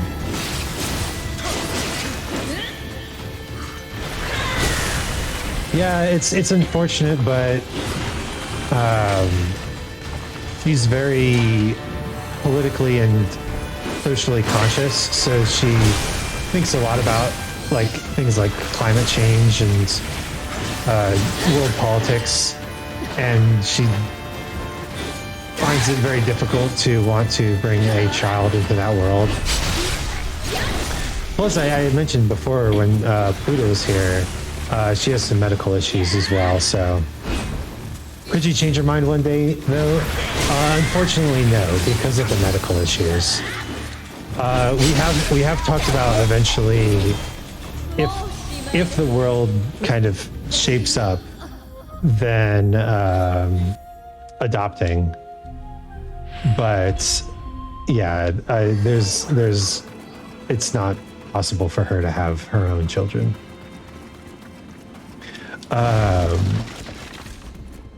Yeah, that's sad. Anyway, whenever I show her pictures of little kids dressed up as like Magikarps or Pikachus, or even just wearing tiny socks. Tiny socks is her weakness. She loves it, and I think the reason that she loves cats. I mean, we have a cat basically on her demand. Oh my god! Why? How did that like kill me so instantly?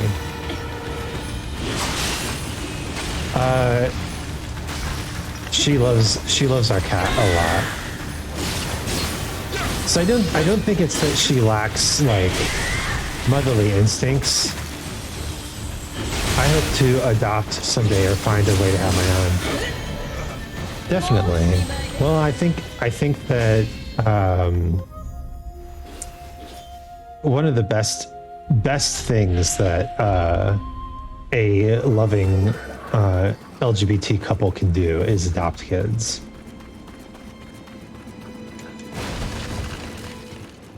It's just so, yeah. Honestly, I'm kind of in agreement with my wife in terms of the whole like political climate situation, but I'm very much in favor of adoption, simply because I want to. I feel like one of the big things that you want to do with parenthood is bring more good people into the world.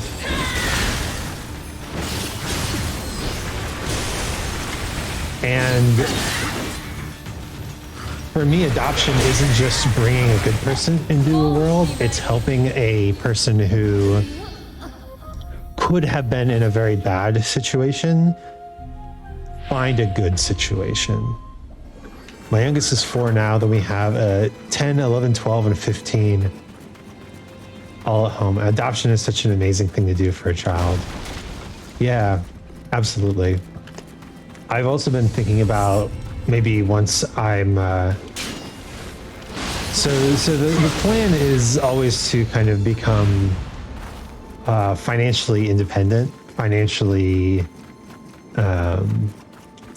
sustainable, right? And if that's accomplished through streaming, then, you know, so be it. But streaming is just for fun, really. Let's be real.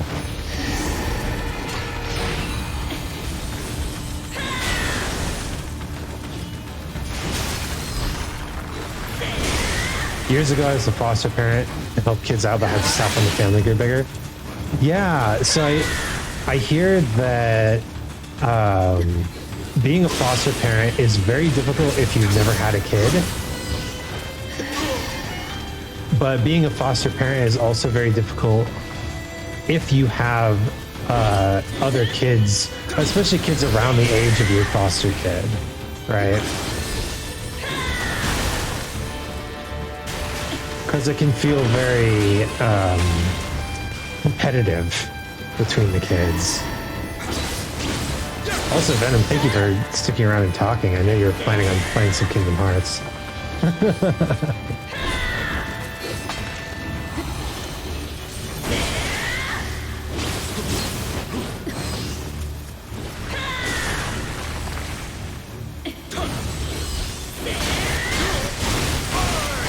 Ow, Jiminy Christmas. What was that?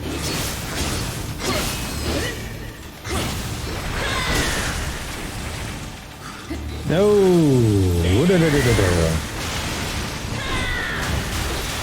That was really close for comfort. Do I think is now the time? I think now's the time. Oh. For living weapon. Living weapon.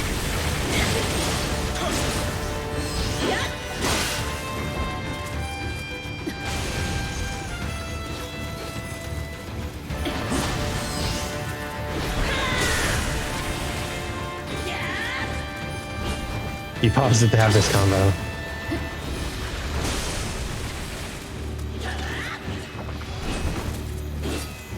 Please. Just, there we go. Oh. Ooh. Okay. It can be very difficult depending on a child, as they have seen things kids should never see. They come from not so good backgrounds, don't know love or caring. It hurts to see kids in that predicament. Absolutely. Oh, she didn't die. Is this a cutscene? Is this a mercy killing on new waifu? Oh no. Wait. かたじけのうございます。 Thank you. これで Now I can go and be with my lord again. 殿の Darn monogamous couples. But at least we helped her. Also, what the helmet I'm wearing with this beard, it looks awful. 裏切り We were betrayed. Lord Nobuaga's dream of unifying the country vanished in the 消 flames. えた We were betrayed. Oh wait, I already read that. Oh no. You can tell it's her because of the haircut. 蛇の男の The 術 Snake Man brought me back with his magic. Snake Man? No, no, no, no, no, no, no.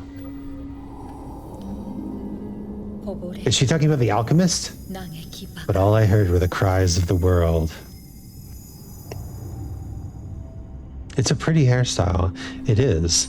If you've got the right face for it, because it's part of the face frame, 信長様と right? 共にあること My wish is to be with him together forever.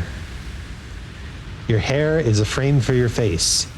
If you've just been going to the barber and getting the most basic ass haircuts or just trimming a little bit, butterfly spirit, then, you know, reconsider your actions.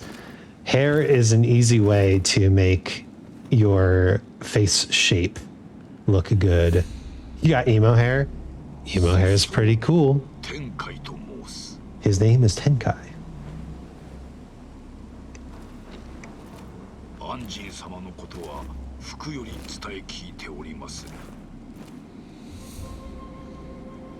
ペリーなる者 The man calling himself Kelly left for Mount Hay, which lies to the northeast of Kyoto. Are we already through this area? ゆかりある場所ゆえ Let me be your guide. 穴い差し上げましょう。 Emo hair is a pretty good look, though. My favorite Hololive VTuber, Sarasfana, has emo hair, and it works.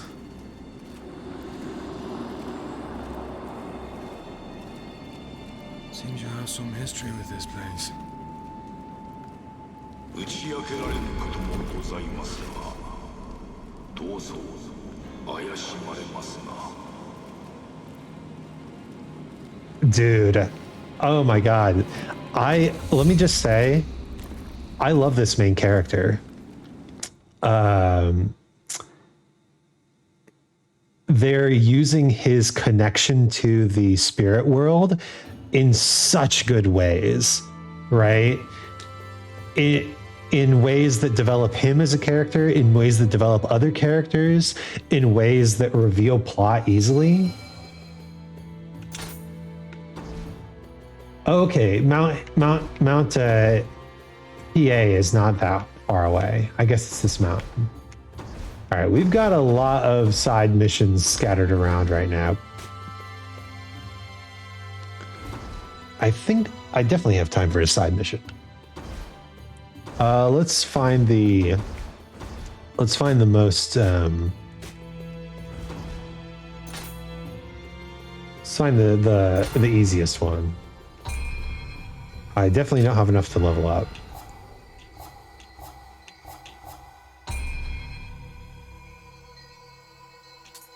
Yeah, we want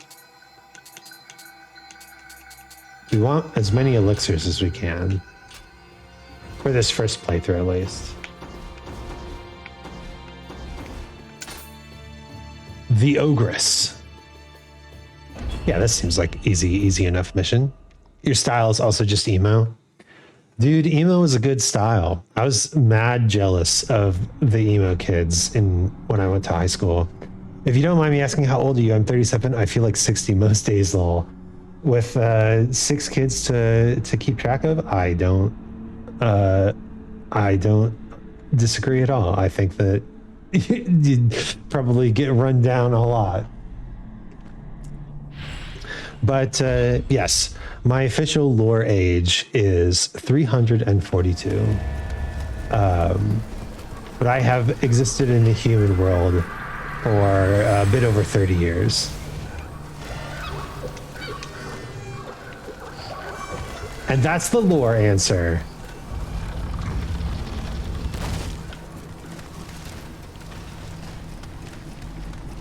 Hello.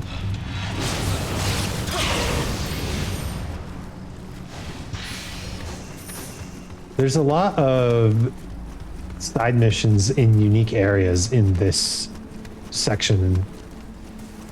Like earlier, all the side missions were redos of previous areas. What up? Started young. I was just 19 when my first child, and that's good enough answer for me. So. Yes, the lore accurate explanation.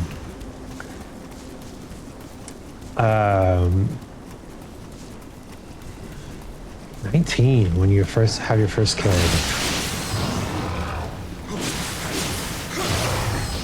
That's pretty young.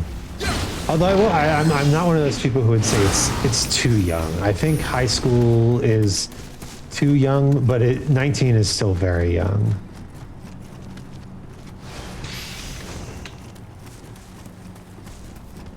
It's a good explanation.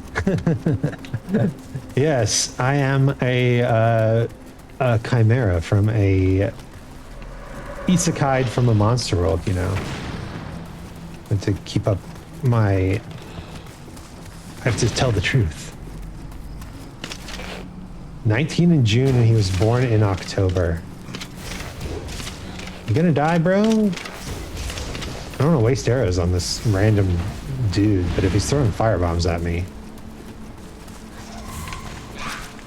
Oh! Hey, it's the Umbrella Demon! Yo!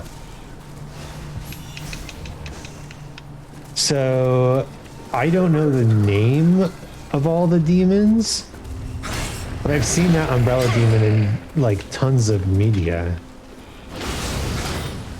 I watch anime occasionally, if that wasn't abundantly clear. Speaking of anime, I don't think I've said this on my stream yet, but I have 3 seasonal anime for this season. They're your most hated enemy? Oh boy.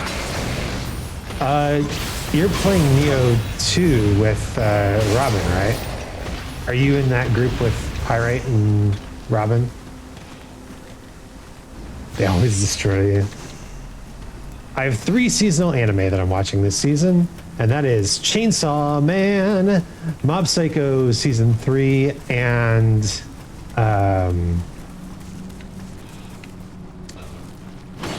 the second part of Spy Family. There we go. A whetstone. It really is a whetstone because it was in a well. A very whetstone. Hello.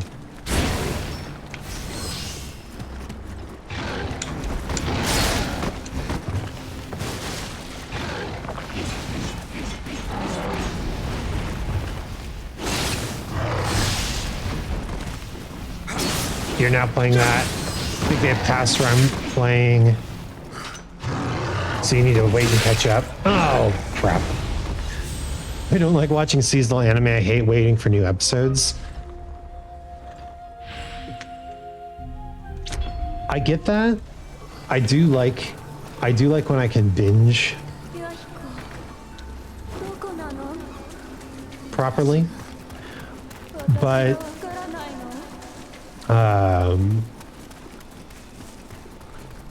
for the most part, the way that I watch anime is like 1 episode a day. And so I don't think there are any Kodamas here, right? There are not. Okay.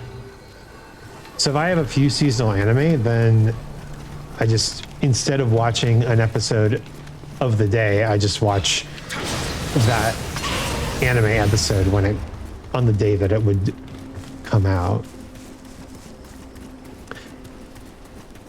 Basically, my entire anime watching career is just watching anime over dinner.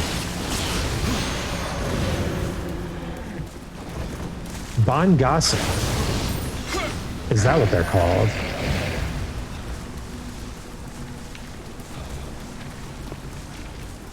You get too involved. You like the binge, huh? Well, I can't say I dislike the binge, but it's more like I don't have the time to do the binge.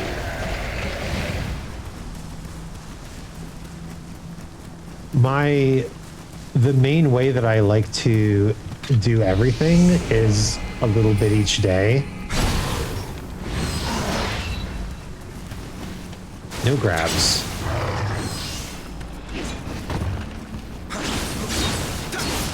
You have a lot of time? Do you have a job that allows you to watch anime on the clock or something like that? I know some very fortunate people who have like nighttime security jobs or something like that, nighttime desk jobs, and they have a computer and they just get really deep into MMOs and stuff like that.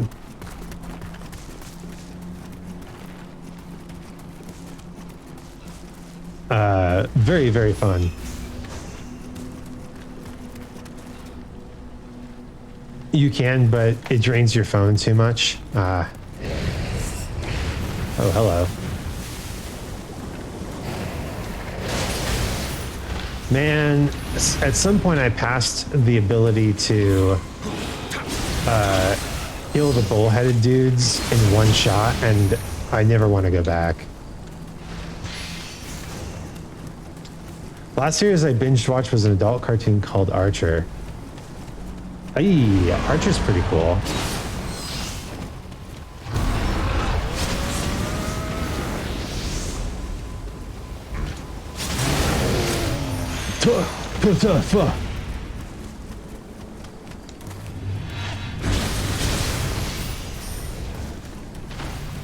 Hated the ending though. Yeah, I watched the one where they did like Archer Vice or something like that, where they went on the road trip, and I didn't really watch anything after that. Such a good show. It's I think it's one of those shows that understood memes and used them correctly. You didn't watch any of the spin-offs? I didn't realize they all were spin-offs, actually. Like, Archer kind of got it. They understood their oh, we do go this way, huh? They understood what their audience was looking for. This is why we can't have nice things. Yes. I also like phrasing. And I have the weirdest boner right now. Oh, hey, it's a wall. Rick and Morty is excellent. Same with the, I'm guessing you meant polar opposites. All right. He likes the blue. Floosh and putting your finger up for the wait while you have a drink. All good. All so good. Oh, hi. Hey, little fella. I saw an excellent post that says, like, Rick and Morty, Archer, a bunch of cartoons, a bunch of shows like that. The Dark Knight, right? The Dark Knight Rises. It's perfectly fine to like the shows, and in fact, they're really, really good shows. But if someone says that they're their favorite show, then you probably shouldn't hang out with that person. Because if it's their favorite show, then they've probably misinterpreted the main character of the show as someone to idolize as opposed to laugh at. You know, Rick and Morty is an excellent show. It's very funny. But if you were like, you know, it's my favorite show. It's really saying a lot of things that you know, people are afraid to say. Then you're like, you didn't quite understand that Rick was the bad guy, did you? You didn't really understand that Morty is good and Rick is evil, did you? Okay. Howdy.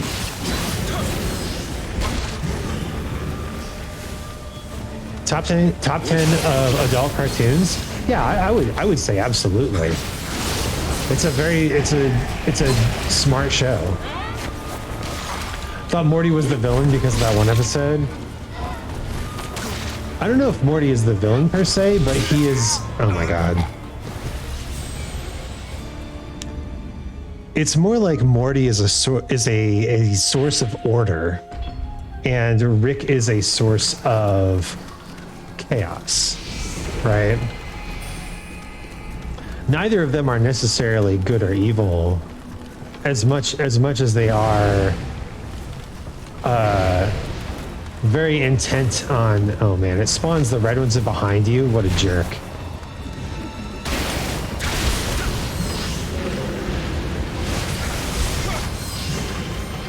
Neither of them are like on the side of good or on the side of evil. They're more interested in preserving or destroying what they perceive to be the right way to do things. Chaos is best. See, I've always been told by my D&D groups that I'm very true neutral. A switch in the truest sense of the word. Good can't exist without evil. They're yin and yang.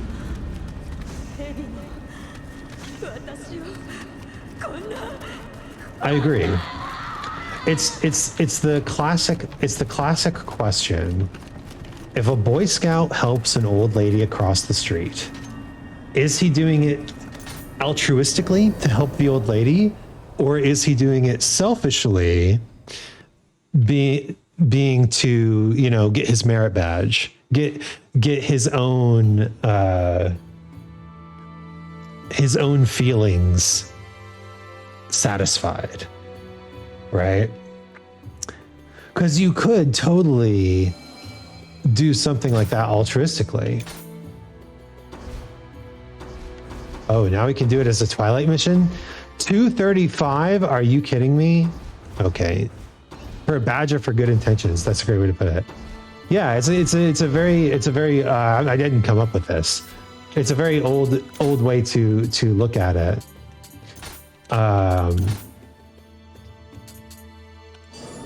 But I think the Snowclops, the Yuki Onna, and the Joroguma. I think it kind of encapsulates the idea of there can't be good without evil or evil without good. Like, if you take the truly selfish path of only helping people for your own amusement, you're still helping people. And if you take the truly altruistic path of helping people for their sake, you are still earning your you're still earning your way in the world, right? You're still making your merit badges. We'll just get some random kunai. Yeah.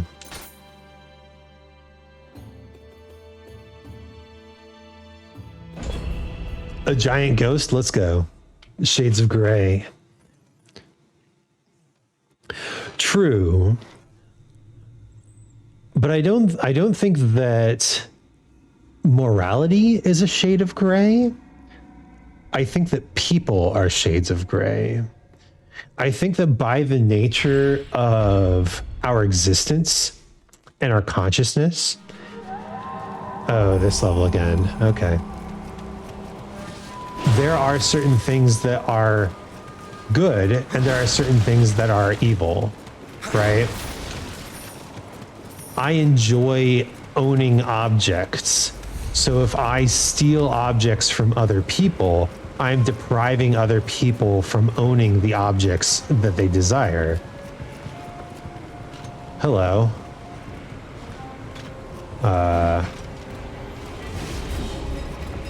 Rude. Very rude. Okay. He's slower, but he probably does sick amounts of damage. It's the same way like murder is universally wrong because people want to live, and depriving someone of life is generally seen as a bad thing.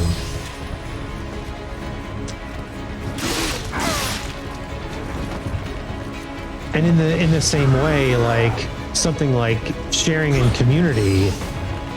Oh no. Why did those just appear? Unless they just spawned in. Well, a lot of people have died to this guy. He does 3 attacks. Huh. Oh god. Okay. Big attack. Ow. By the nature of us being social creatures, there are he is a heavy hitter. I feel like my damage is very small compared to his. The double attacks are brutal too.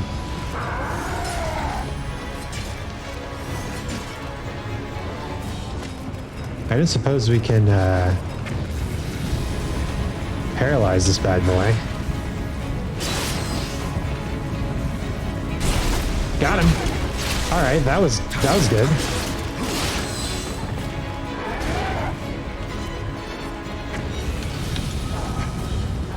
No, come back in the paralyzing cloud. I promise it's just for paralysis. Aw, not quite. Okay, what if we use the paralyzing cloud first? That'll be good. Did you heal? I can't believe it.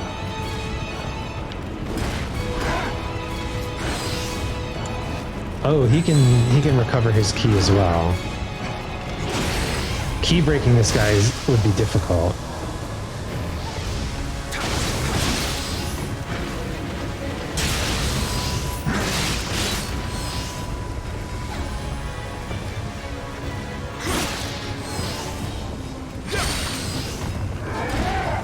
Honestly, even just breaking him out of one of his attack patterns seems difficult. What is that?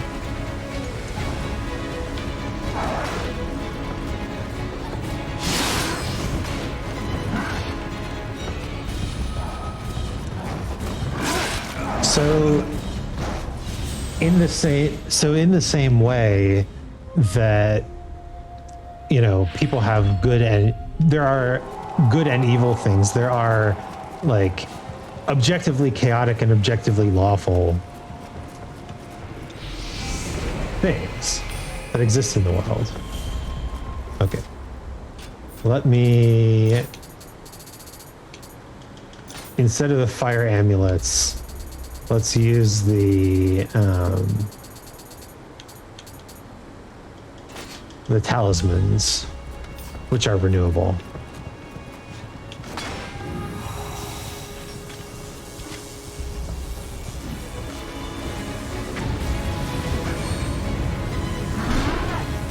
Come back through the paralyzing mist.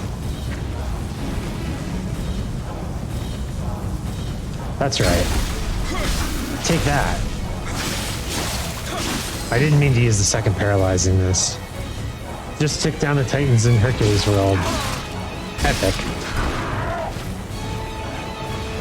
Man, make more Disney movies like Hercules. Is it a good movie? It's alright. But I mean more like mythological Disney movies, right? Less Grimm's fairy tales and more like mythologies of the world. Moana was great. I really liked Moana. Oh my god. You gonna do your little blah blah blah? Meg is one of my favorite Disney characters. She's hot. Dude, she's just like made to be hot. She's like so hot. First time full playthrough. Nice.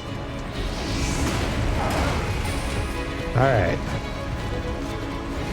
Paralyzation bomb. Make him walk around in it until he's paralyzed and then whack.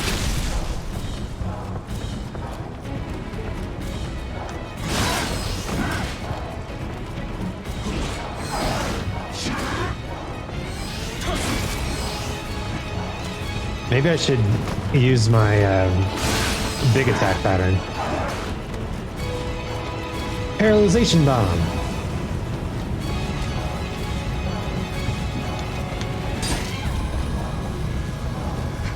No, come back through the paralyzation bomb.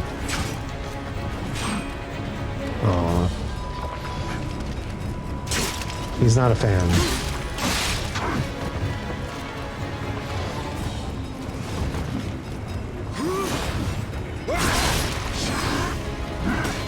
Okay, well that does a lot more damage. I'm like that. Oh, second time full playthrough. We've gone back through all the levels.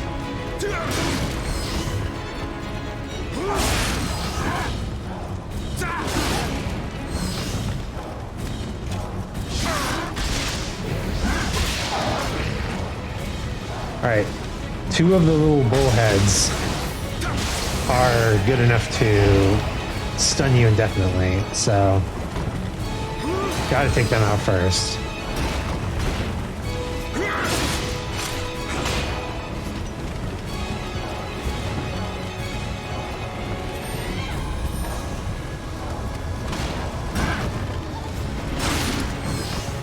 Alright, we're not doing bad this time.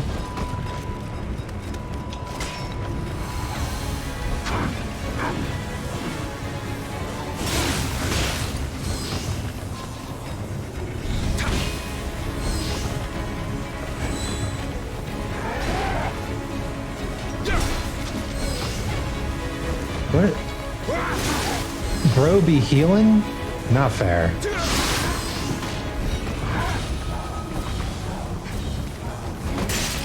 He's already so beefy. Come on.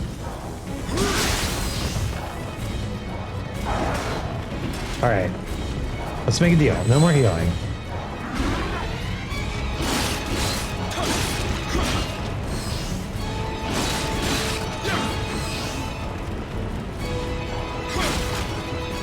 Oh, he almost fell off. Hilarious. Player heals, that's fine. Enemy heals, that's cheating. That's right. That's right. Just look at him like standing over my corpse.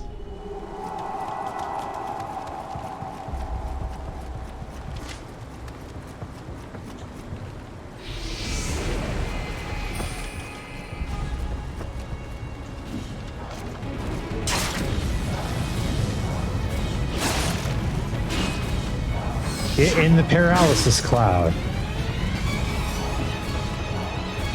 You dang dingus.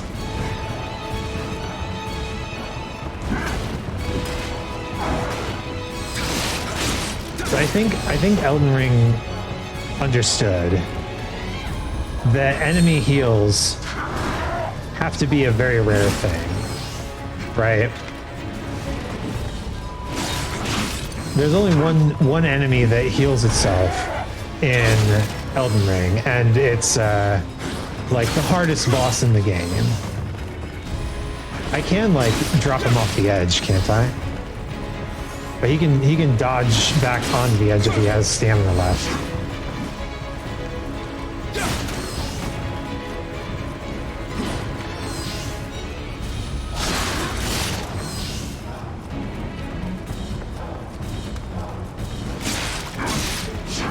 Oh, no, no, no, no, no, no.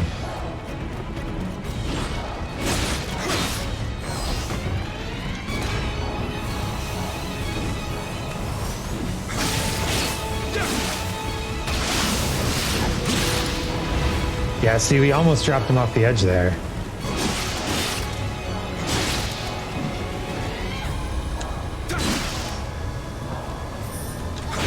He's gonna heal soon.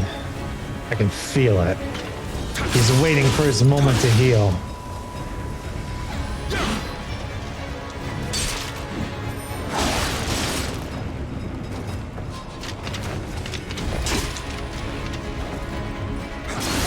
Well, I'm not gonna let you. Get out of here. Then do we get to go forward? Oh no, that's just the entire mission.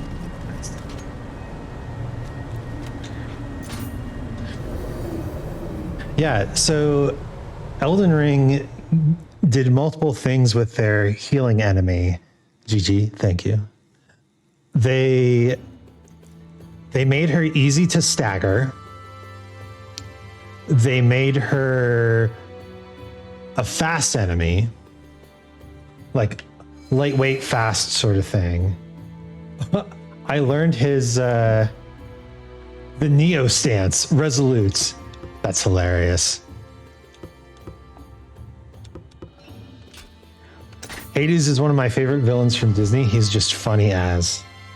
Funny AF. Dude, Hades is great. Yes, exactly. Thank you for instantly agreeing. All right.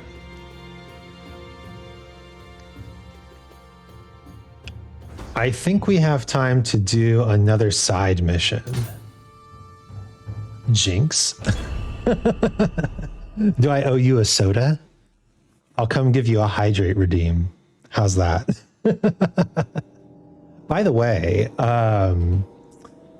Andre Lamont invited me to that Discord server that you guys have, and it's pretty cool.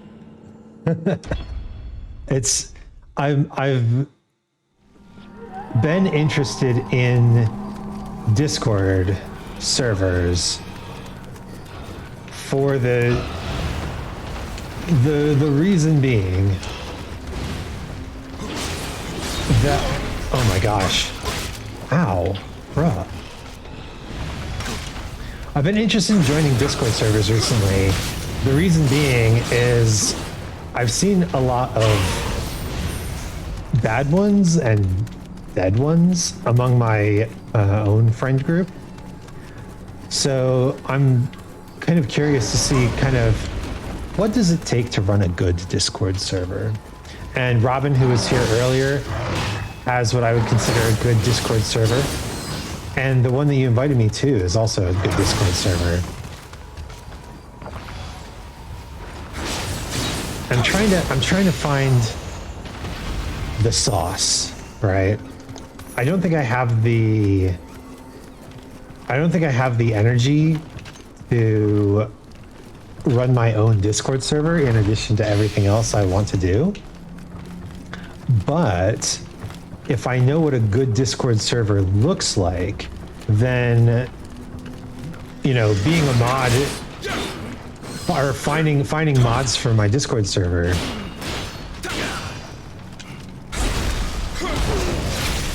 becomes a little bit easier because I can kind of talk to them about what I'm looking for.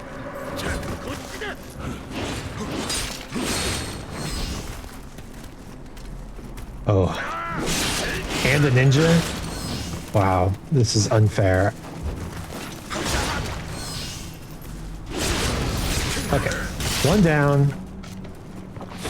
Just a more dangerous one to go. Ooh, hey.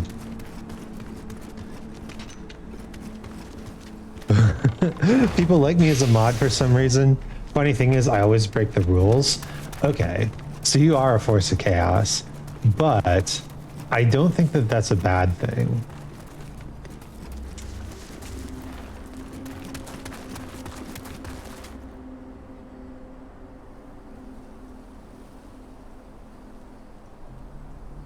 is these just... Well, so you have to find the balance between order, which is, you know, how people know to come back to places and how people know where to post things and stuff like that, and excitement, which is like chaos and events and interesting things happening. And I've noticed that in the server, the channel structure is very ordered, and I think it's very good. And then there's the people, right? The people are spontaneous and like posting all sorts of stuff, right? So there's this balance between, you know, if somebody wants to post self-promo or whatever, they kind of know where they can post it. What do we got here? Oh god. Instantly killing.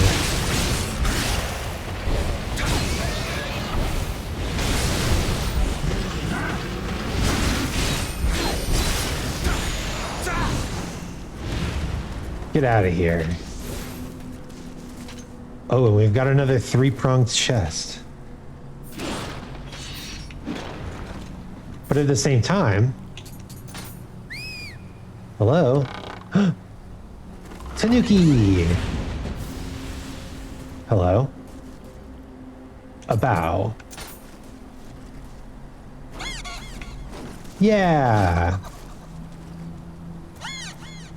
Bye! Amazing. Wait, that's the mission? Mission complete? You didn't see no balls on that, Tanuki? You weren't looking very hard then. Did you not notice his hat?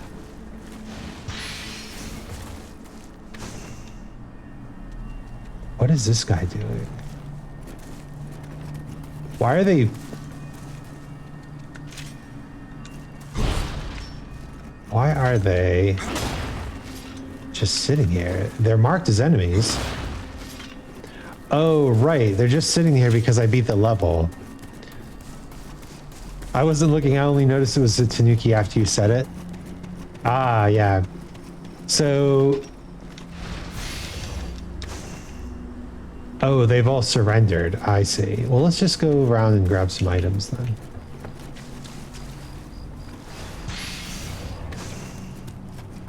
It's interesting that all the enemies become non-hostile after you, quote-unquote, complete the mission.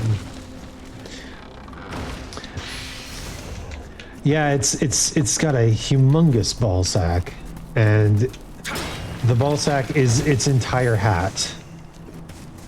Just Google Nioh Tanuki or Nioh mimics.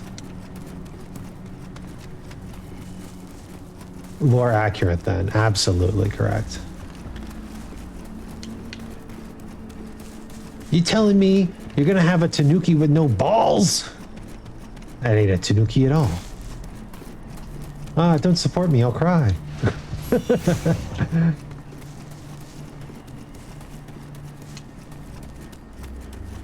It's like people saying, don't tickle me. You know they're gonna tickle you, right? You know. So I almost wonder if you could have a Discord server.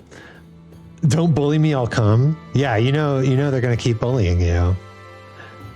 The better one is don't tickle me, I have diarrhea. But even then, if they don't like you, then you're gonna keep getting tickled. Okay. We have Onyo magic now. Oh yeah, my friend used to use that one. We're gonna make fire talismans, we're gonna make water talismans, we're gonna make wind talismans, and we already have lightning. So all we need is earth, but our weapon already does earth. Slick. Okay. The buffs are exactly what I want. Hermit. Huh.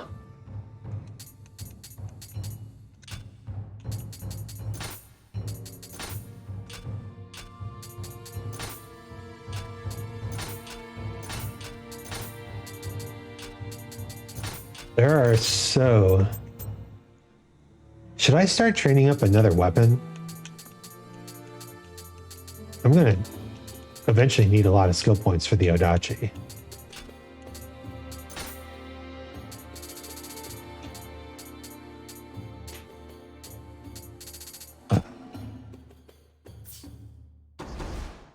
Let's see. Demon hunting or the malefactors? Let's go demon hunting. These side missions are pretty short. I like that.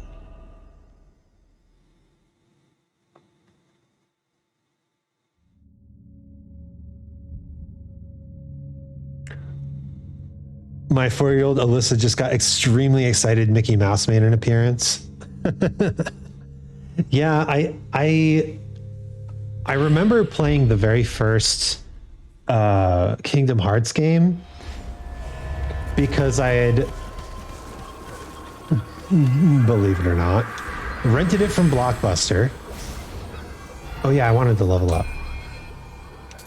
I'd rented the first Kingdom Hearts from Blockbuster, which, if you know anything about Blockbuster rentals, you'll know that what is it? Blockbuster? What's that? If you know anything about Blockbuster, you'll know that the 3-day game rental was not nearly long enough to actually beat the game.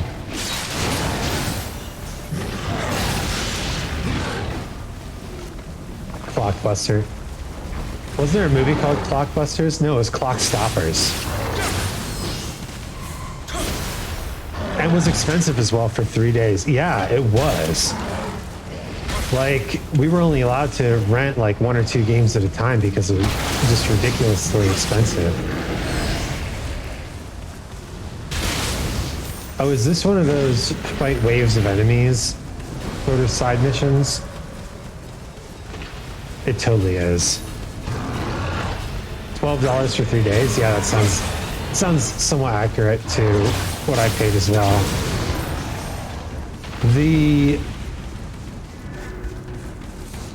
That's stupid for us. Yeah, ridiculous prices. So I remember playing the first Kingdom Hearts and being like, okay, I'm on a beach. Okay, my girlfriend has been kidnapped. Okay, I'm in a white room with a table. And now there's Mickey Mouse. And then I had to return the game. Because I was also in, school at the time. And school takes up a lot of time. I've never rented from Blockbuster, but not because I'm not old enough, I just never did. Yeah, I was very pleased to be able to rent from Blockbuster because they also had the thing where you could rent a whole console, and that's how I eventually convinced my parents to allow us to purchase a Nintendo 64. I suppose we've got a round 2. Wow, all my favorite enemies. Wheels and bowls. This is one of those privileged kids that just bought my games. That was me eventually, but being, I'm gonna put it this way, being from the monster world, my parents were pretty cautious about the types of human media I was exposed to as a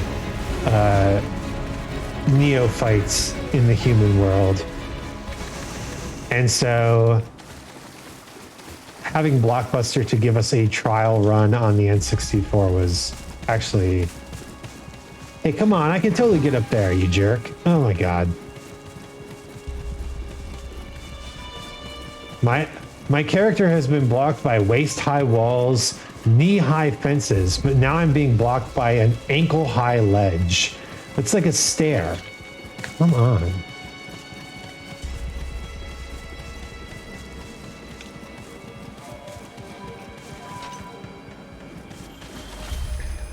I had a similar thing, but my grandpa bought my games. Ah, yes. Once my parents were okay with me having a Game Boy, my grandparents bought me everything I ever might have needed.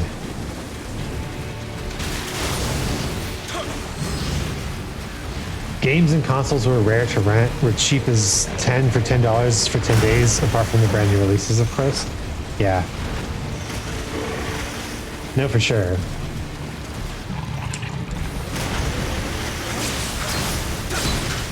Ow.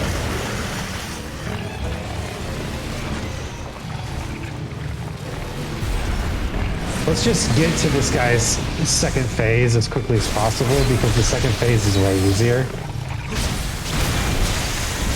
There we go. Yeah, now he has less AoE sort of attacks, and he just throws the balls around, which is much better against my style, which is much better for my style of combat. Let's go. Wow. Lightsaber activate. Gotta go to bed, but I hope you have fun with the rest of your thing. Yeah, thank you so much for the raid, and thank you for sticking around. It was nice talking to you. I'll definitely get you that hydrate redeem sometime soon.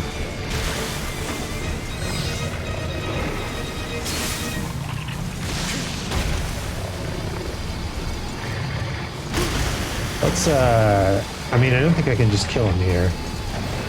So let's heal.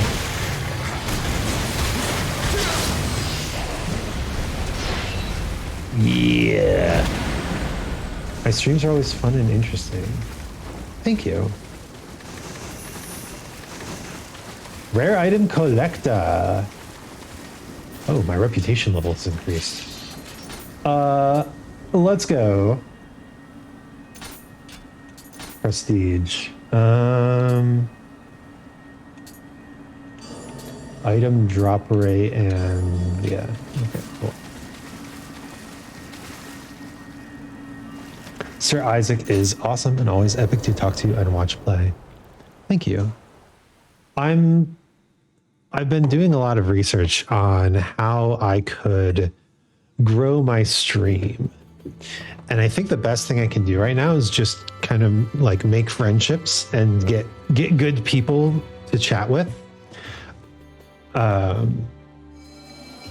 I don't think that I will be able to stand up to like the great video game players or the most like eccentric, exciting personalities on the internet. So it's better to just have oh my gosh, I have so many samurai skill points. I'm really debating just using them. Hey Robin, welcome back. I did the plot. There's a lot of plot in this game. Oh yeah. No, we still want to stay in the Kinki region. You know, I think I have time to go grab the last of these Kodama, so I'm gonna do that. Who are we standing up against? Sir Venom?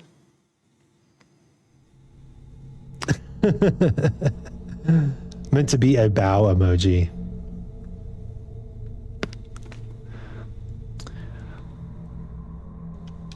No worries. All good, all good.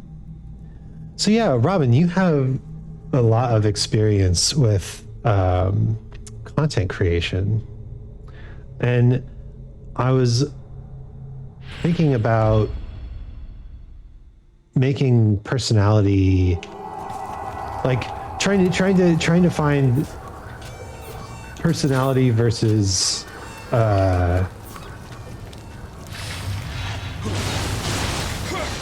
versus content, right? Like, I feel like I have to actually make content, not just be a personality who plays video games. You are a rock star. We are all rock stars. Thank you. Some days I feel more rock star than others. That's for sure.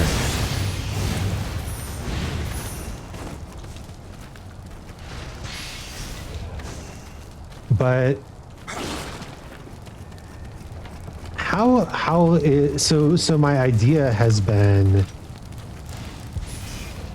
that by creating this kind of small community of watchers and watching them and enjoying their company as well, I'm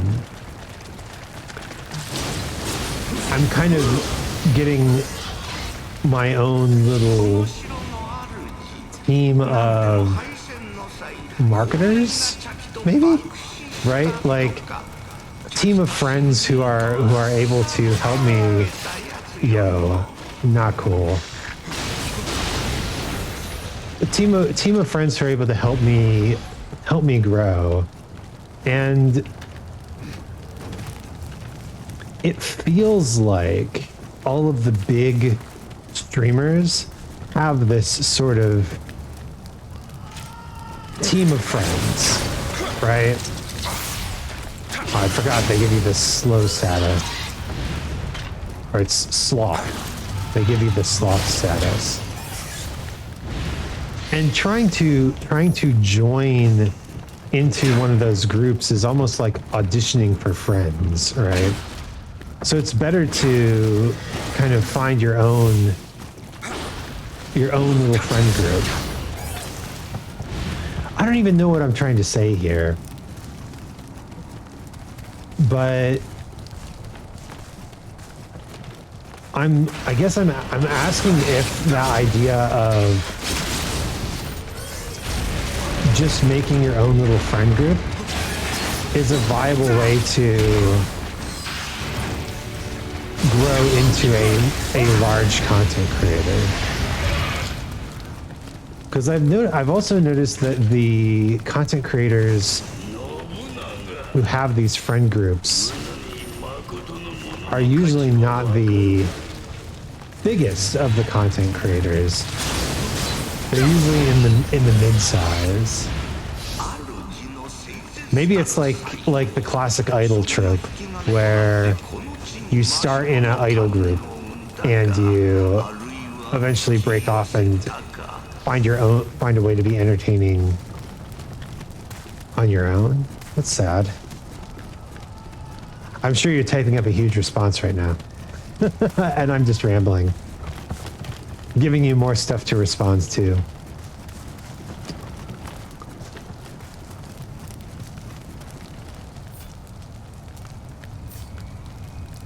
Is your question about friend groups about what you and like a friend group or what the current market is heading towards?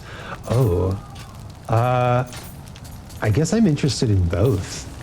I'm kind of interested in what you think about content creators who focus on making small groups of content creators as their primary way of expanding their audience, and also how viable that strategy is in the market, I guess.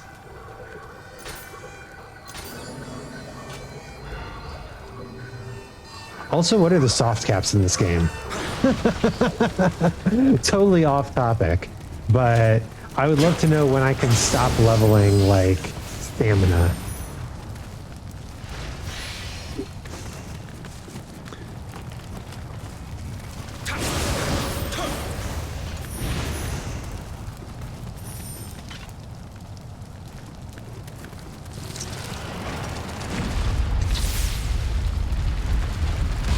Oh no!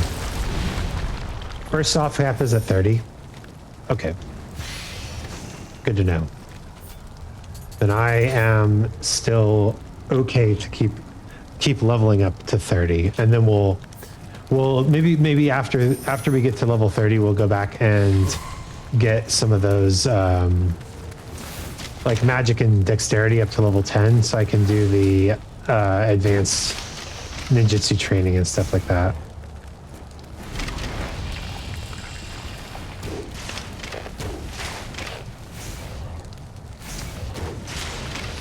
Kind of waste of arrows there, but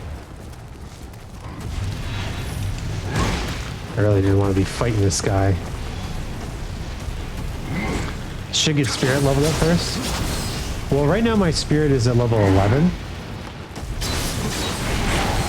which is enough to use the shark, so I think we're okay on that, unless I find a spirit that I'd like to change to. Shark Boy. Shark Boy and Lava Girl. Isn't that a thing? I know it's a thing. You're doing good damage. Well, this is a earlier level that I'm just coming back to collect the Kodamas from. But even against the Yuki-onna, I felt like my damage was pretty good. So I really like this. I really like this weapon. Oh, hi. I was just about to go up there. Yeah, actually, what we should try to do is kill or use as few shrines as possible.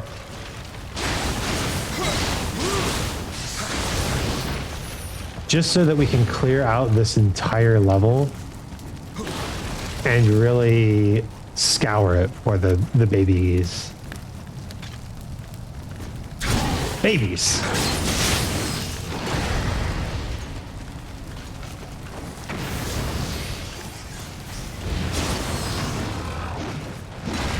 Always nice to have a firebomb at the ready.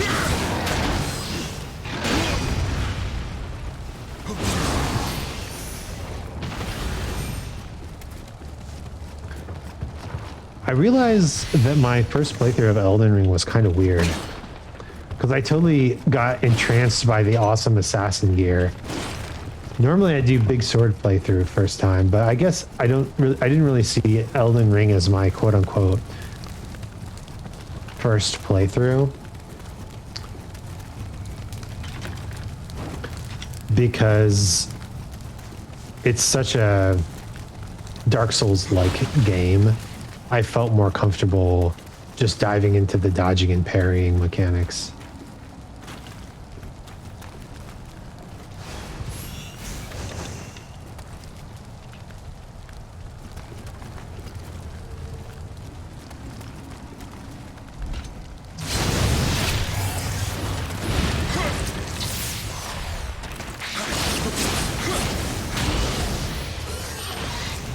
Although I like the combos in this game. Did I get rid of my 2 upward strikes? I think I did. Odachi. Twin Moons at the end of a high combo. Hail Strike at the end of a low combo. Charging Bull at the end of a mid combo. Cuckoo's Call. Urgent call came from the office. Oh, no worries at all.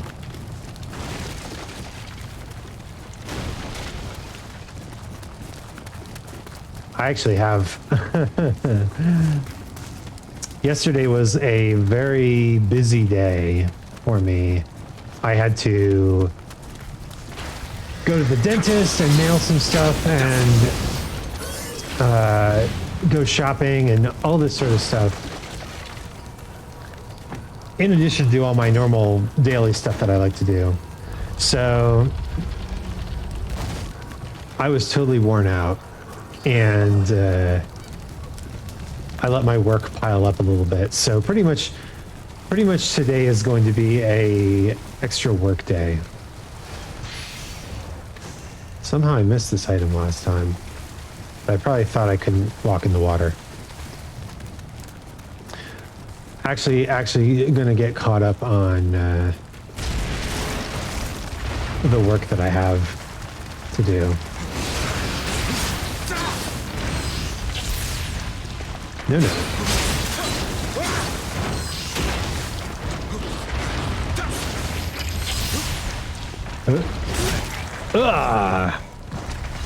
Well, at least the shrine is right there.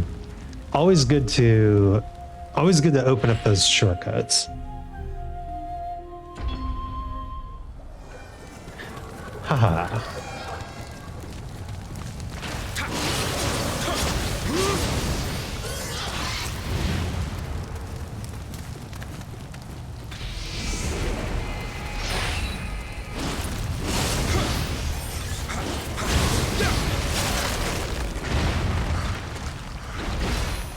I wouldn't necessarily call anything in my work urgent.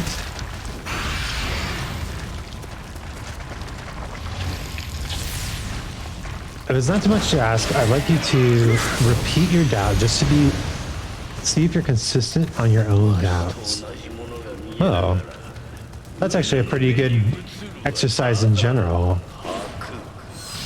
I'm worried that building up a group of friends, although it's fun and, you know, very cool socially to do, I'm worried that building up a group of friends isn't actually a path to content creation success. And I'm not necessarily going for content creation success,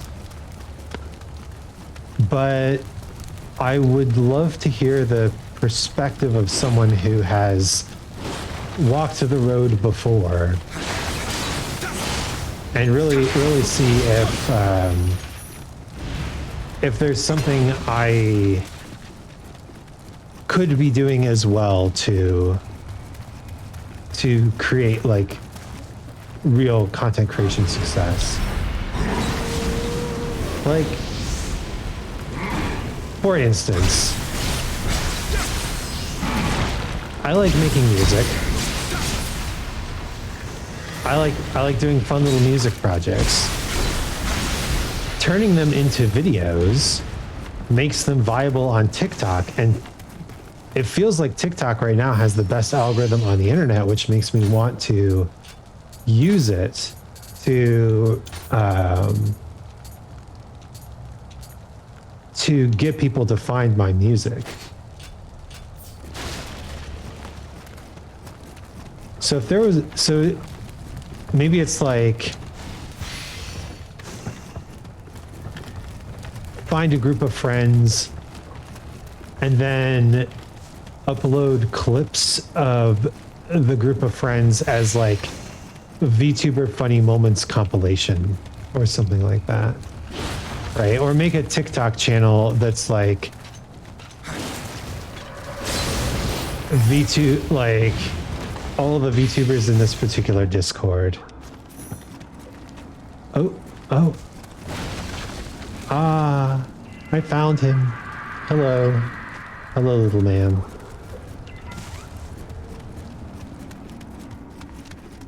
Oh, I need to update my goal. 1 second. Goal? Babies. Are the friends part of the content? Maybe. Oh, I forgot about that guy. I think the friends don't have to be part of the content.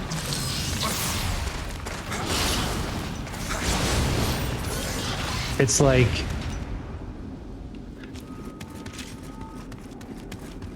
they're again jerks. I see another baby on the baby radar though.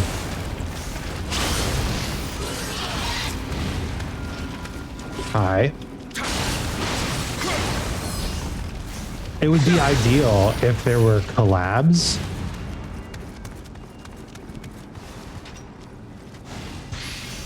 But I feel like in any one of my streams, because my streams are so focused on interaction, I feel like there are very few moments that are really clippable. Maybe like one a stream, right? And if I'm going to try to put out like a weekly clip compilation, it feels like I don't have enough material. Does that make sense? It feels like if I had a group of people who were all kind of doing the same thing and making clips, and my clip was among them, then that would be a more interesting or fun way to consume that content, rather than somehow someone being directed to a 30-second clip of a part of my stream that maybe isn't even representative of the entire stream. I don't know. That's kind of an unrelated idea, but maybe could be a thing. I don't know. How do I get down to the other side of that basement? Curious. There's a lot more to this level than I initially realized. Maybe there's another drop down point. Like in the three ogres one. Classic. You can't have a game set in Japanese houses with paper walls without having the ability to destroy those walls.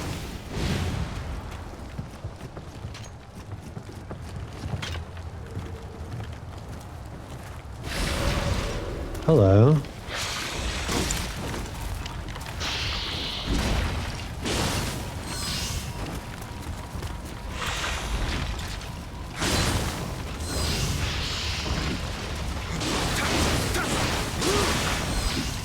Dude is giving his life to protect this tiny treasure box. Oh right, I forgot about the spider. Sir Isaac, I have listened to you, and I will now share my knowledge with you. Thank you. I really appreciate hearing from people who have more experience than I do in anything.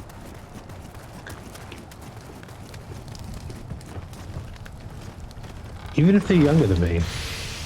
I was talking earlier, there's a lot of kids who have more experience with LGBT stuff than I do, just because of the circumstances of our time spent around. Mentorship is important. Hi. Not because the mentor does the work for you, but because the mentor can guide you away from the work that will harm you or keep you from finding your best potential. Right.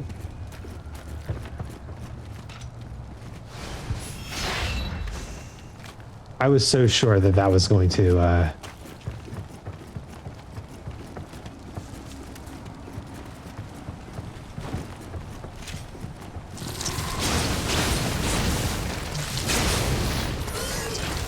let's go.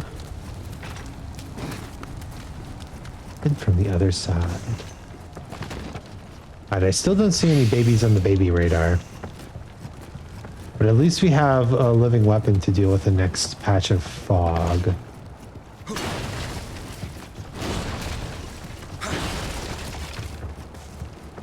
I'll not start writing what I feel. Should respond with something, I will hold my response till I've finished writing. Okay. Yeah, take your time.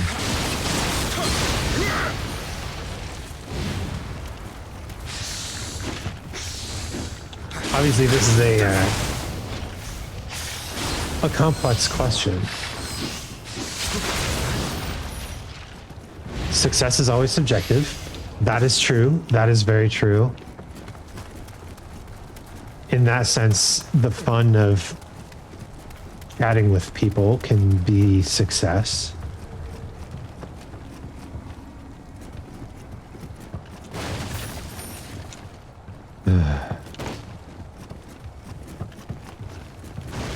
And at that point, you kind of have to start asking, is that enough success for me?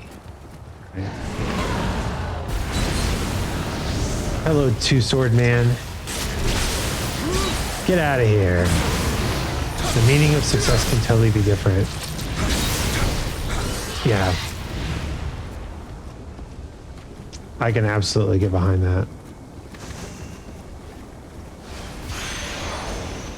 Me and my shark. Oh. Did we get... Oh, look at this. Is there a hot spring in every main plot level? Quantified success is a whole different has a whole different dominion. True. True.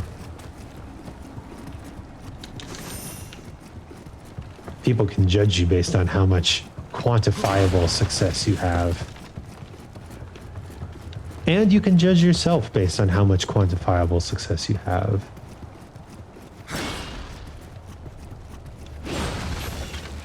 Hello?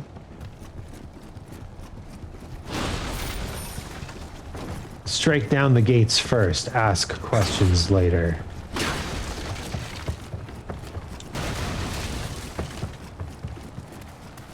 Always fun to destroy random things.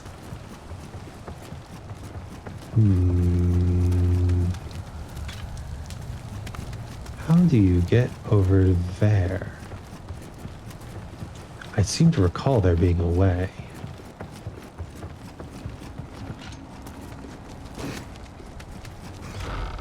Oh yeah, like right there.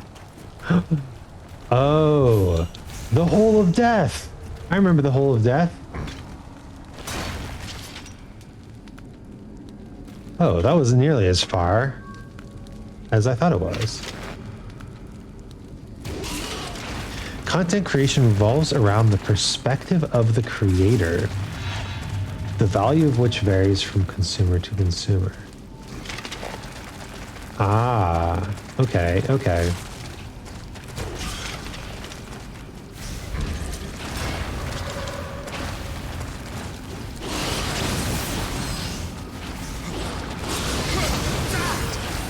So my perspective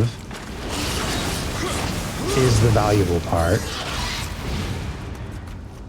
And once I've figured out a good way to express that perspective, I have to find the people who find it valuable. Yo, welcome. You come into my chat, you drop an Amogus. What? I haven't even played that game. What's happening? Welcome, Nuclear Stomp. Welcome to Spicy Poutine.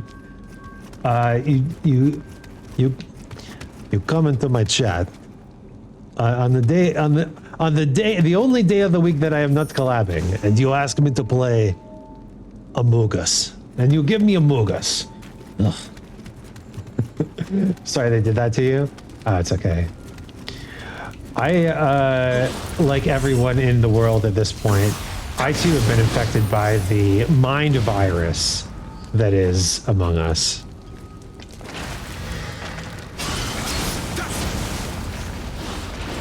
I feel responsible.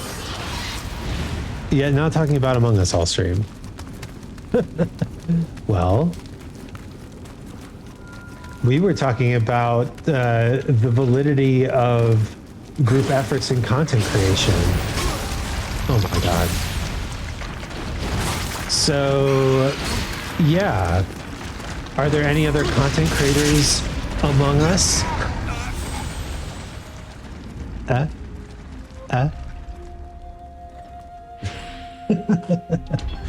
Yeah, very fitting. If you try to sell fish to a market of paper art, it won't sell. No, there may be a 1% probability it will sell. Ooh. Somebody in the paper market might also be interested in fish. That was pretty sus. Bruh. All I want to do is open this door. When you open this door, I'll kill you as much as you want. Slightly different. Once in a Noob Moon, by the way, excellent, excellent name.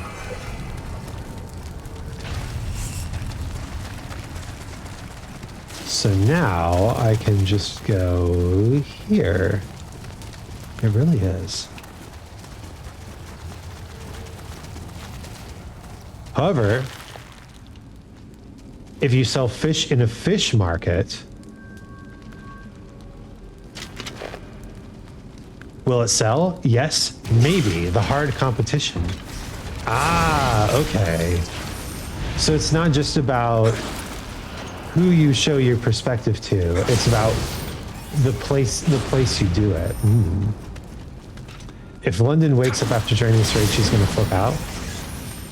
Who's London, and also why? Am I so frightening? Oh, she hates spiders? Well, she would hate that attack probably as much as I do. Ah, philosophical discussion. But if you sell fish in a seafood market, high probability of selling. If I go to an art market and sell a fish, someone will buy it just because it makes no sense. The art market do be that way.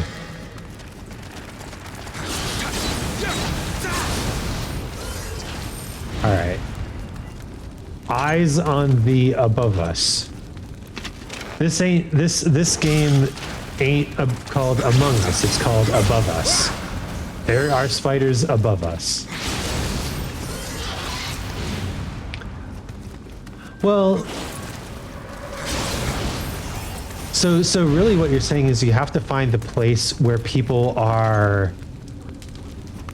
buying what you're selling in general, but not necessarily specifically. You're saying they vent? These spiders are venting. They're venting their frustrations with the two-legged population. Okay, this seems like a horrible idea. Let's leave. Also, I have to ask, who's keeping that torch lit? Not a chance. What's the point? Content consumers are everywhere.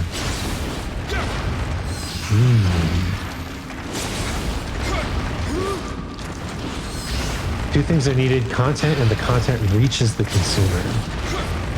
I see.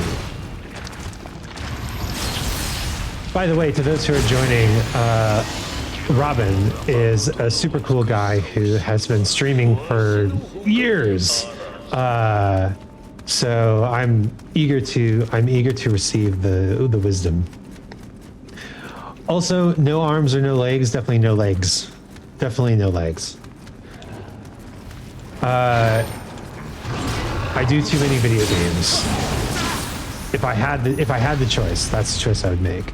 The real question is, if you were only able to lose one limb, which would it be? Because if I had to pick one limb to lose, it would be my left arm. Because losing one leg, like the legs work together. Losing one leg is possibly as harsh as losing both of them. But the arms can work fairly independently. Think about that. Your question, does group content matter or not? It matters if it matters to you. Very wise answer. Personally, I feel as long as the other creators are not hijacking your content, that's good. That is an excellent point. So it's not just about making group content, it's about finding a good group.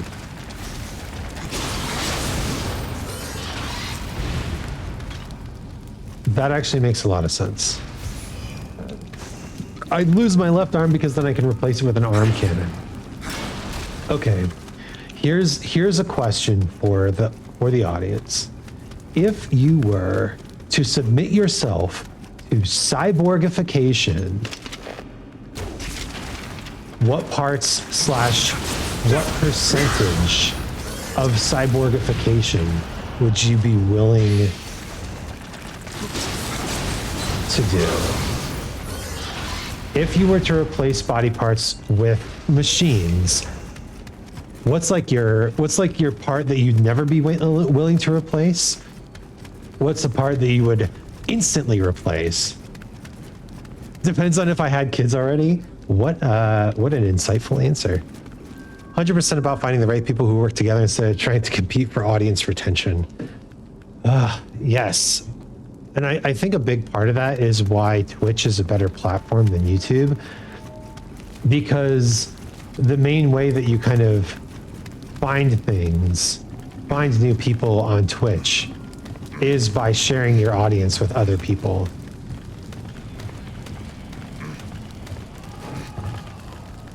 There's two purposes to life: reproduction and longevity.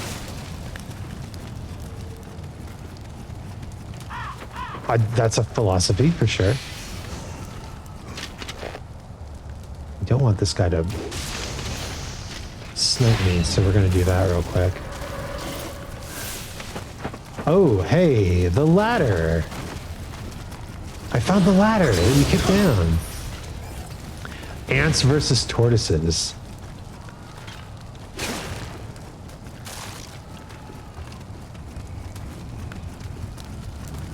So,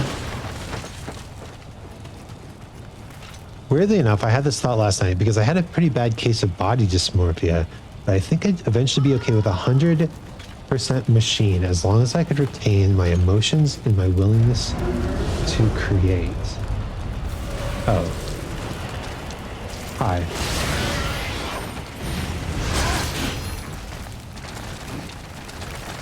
I think that's about where I am too. Like,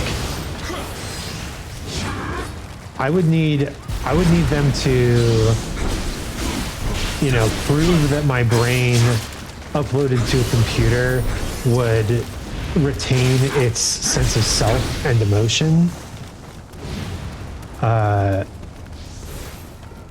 I can somehow guarantee my mind is transferred, I would simply be copied over. I would be fine with 100%. Yeah, right.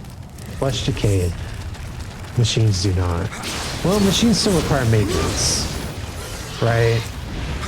If you've worked in a McDonald's, you know that any machine that moves around enough requires maintenance. You can't be an infinite ice cream machine. Yo, hey, that's a spider. Is the cyborg body waterproof? I'm assuming that it can tolerate the same conditions as a human body. Sustain themselves? Get out of here. But also, I'm going to pause for a second and scroll back up. Your core community matters. For example, one streams on Twitch as a core platform, engages with community offline on Discord, then every other tool, Insta, TikTok, YouTube, must bring them to Discord or Twitch. Ah, okay. So,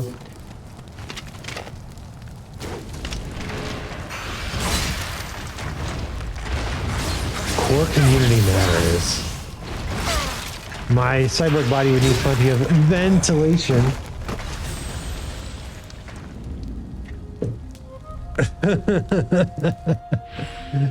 Are you implying that the crewmates are in fact cyborgs?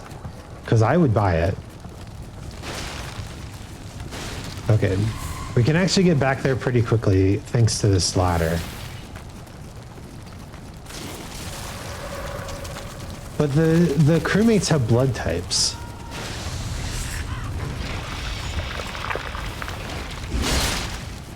Right? Have you ever read All Tomorrow? No, what is it? Comic, novel, web novel, web comic?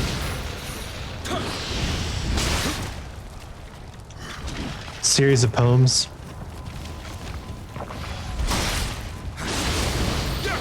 graphic novel, visual novel, newspaper. Are you saying that Cyberpunk 2077 is a thinly veiled Among Us ripoff? How bold.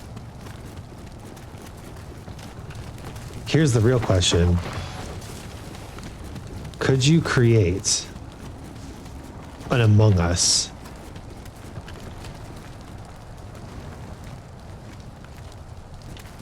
in Cyberpunk? Could you create an Among Us alien in Cyberpunk? Yes. Is the option for cannibalism in the game?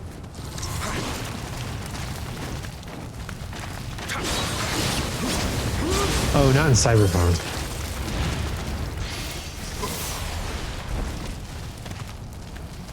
Man, even the tiniest spiders just give you the instant slaw. Final point, have a team of advisors that have the capacity to say no to your face if you feel they feel you're doing something wrong. The decision is so yours to make, but they have the freedom. They have the freedom,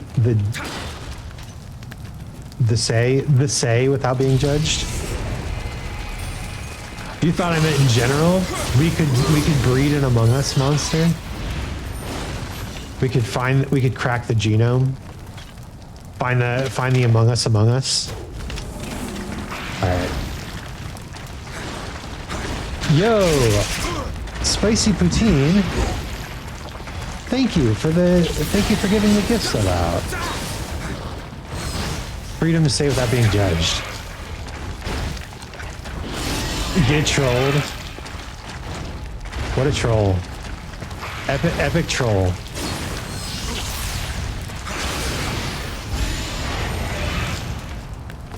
Okay. So apparently last time we definitely didn't have all of the fragments. So we need to go find, we need to kill all the spiders. We need to get all the fragments this time.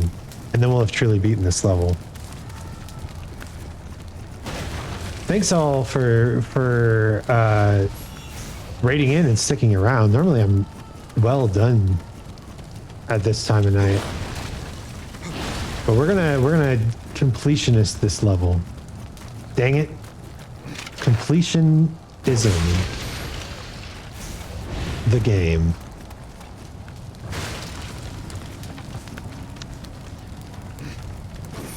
Oh, you wrote a whole paragraph about Tomorrow. It's a novel detailing life after an extremely intelligent, powerful race of aliens called the Coup come down to Earth, effectively rearrange our genetic code to fit their means of punishment, sending these seeds of DNA across the galaxy to start a process of evolution. Again, some punish more than others, depending on if they resist it. Surprising goes over the hundreds. Oh, interesting.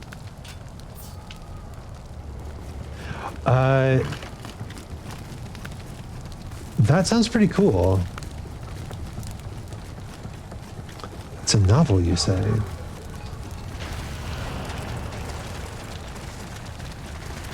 No, we don't go this way. We don't go this way. We have to go back.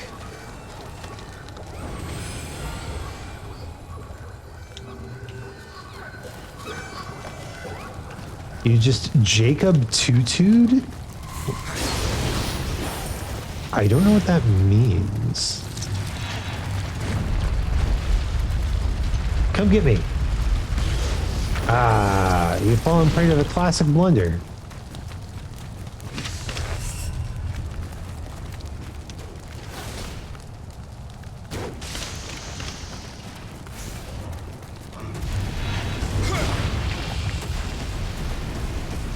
You missed so much you were caught up in Kingdom Hearts? No worries, my dude.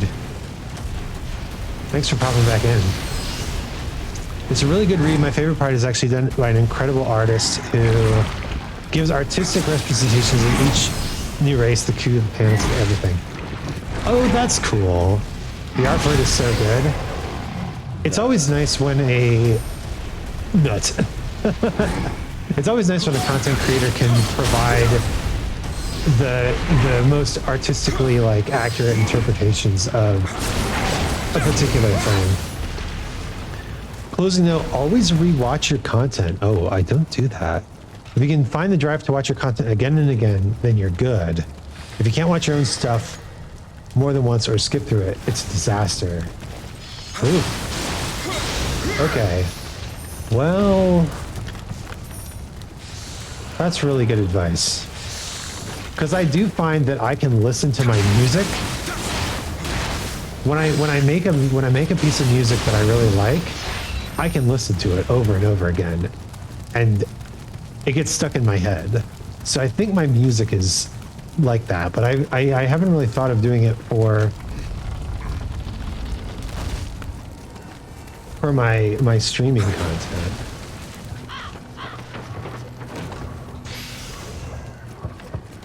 Oof.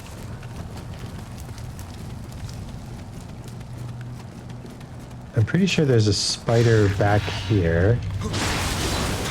In fact, yes, there definitely is.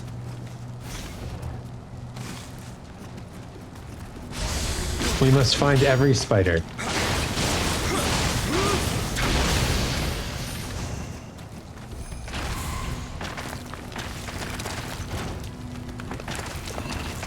Good redemption. Do you have any suggestions on other things I can say? Because I like the voice redemptions. Nut is a good one. Maybe I can do sus. And I can tell people just how sus I am.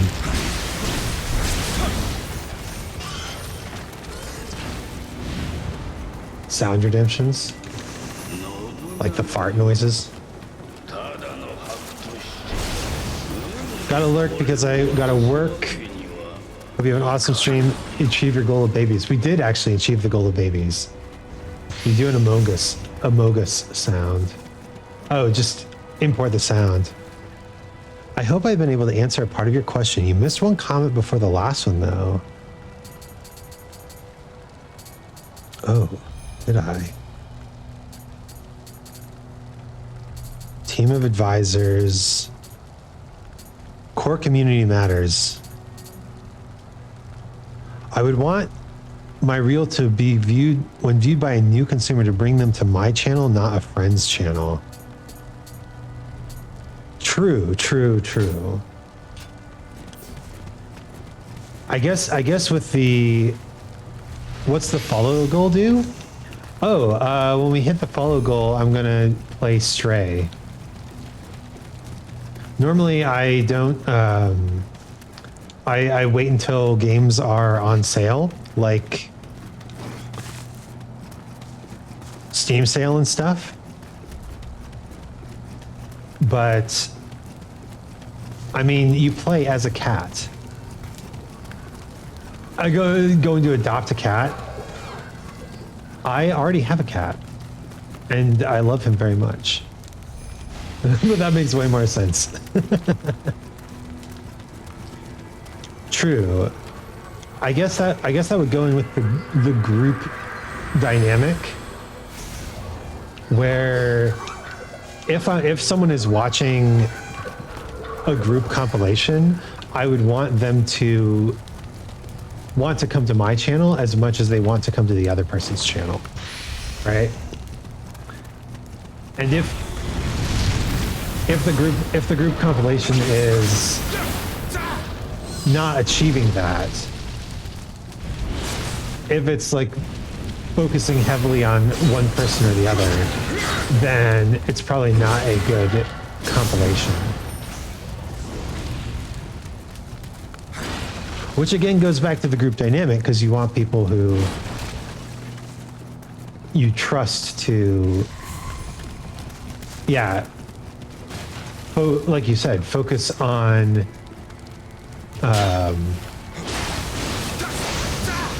audience retention together instead of audience stealing. 2 cats. Yeah. My wife likes to think that I would someday have 2 cats. I told her that taking care of a cat is hard work, and she agreed. And I said, make a photo that sells for for $500,000, and then we can have more than one animal in the house, or at least make $500,000, right? And you might think $500,000, that's not fair. Well, $500,000 is my personal goal. Oh, they're fast, these spider boys. $500,000 is my personal goal that I calculated out that I would need. Yes! Oh, achievement! Oh, hell yeah. The true goal is 100% achievements, but you know how that goes. We'll get there when we get there. じりじりになりてなおかような志を残しておるとは主の執着と茶器の念いずれも大したものじゃ。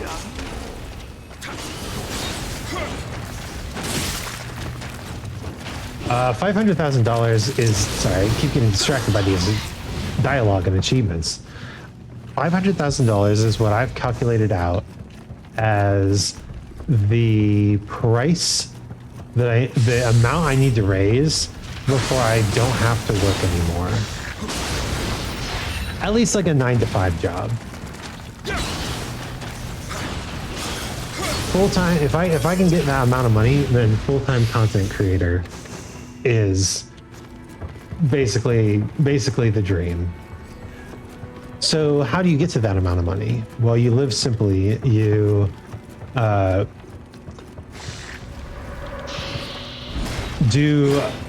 be an accountant. you do work that requires you do work that requires a lot of time and effort, but rewards you for that time and effort.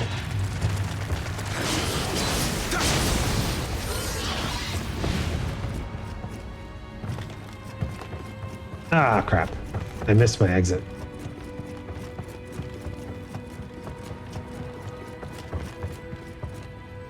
Ah, crap. You have to go around. You have to go around. And we're not resting at the shrine, because I don't really want to fight through these guys again.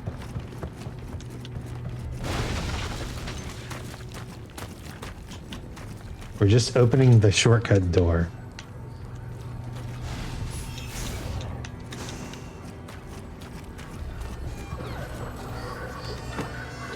And let's see, 48,000. I do want to see what happens if I have the complete teapot when I beat the boss. So we're going to beat the boss. Hopefully I'll get enough points to level up. Here we go. At least activate it? Oh, right. Yeah, I guess I can just go up the back way, huh?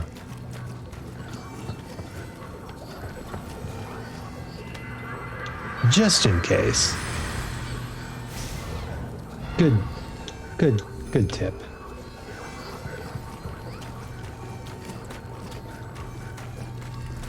And then we can go up this way and have a straight shot to the boss. Nice. Good level design.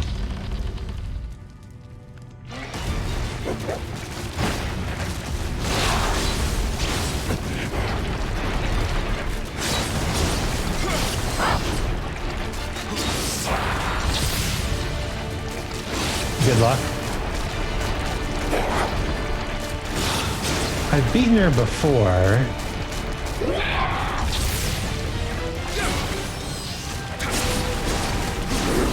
Try confusion. Ah, right. Okay. So, question. Lightning does give a status.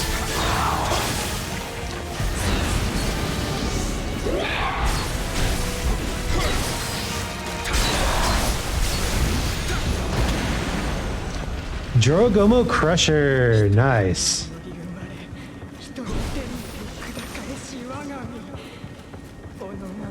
I'll take it.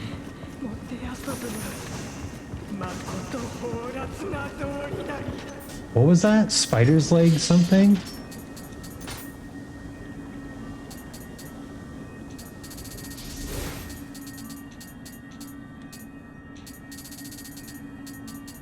Spider's leg.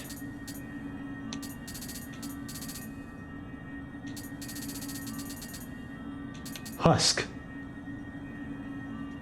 Oh, it's an armor material. Spider soup for dinner. That gave me three prestige points.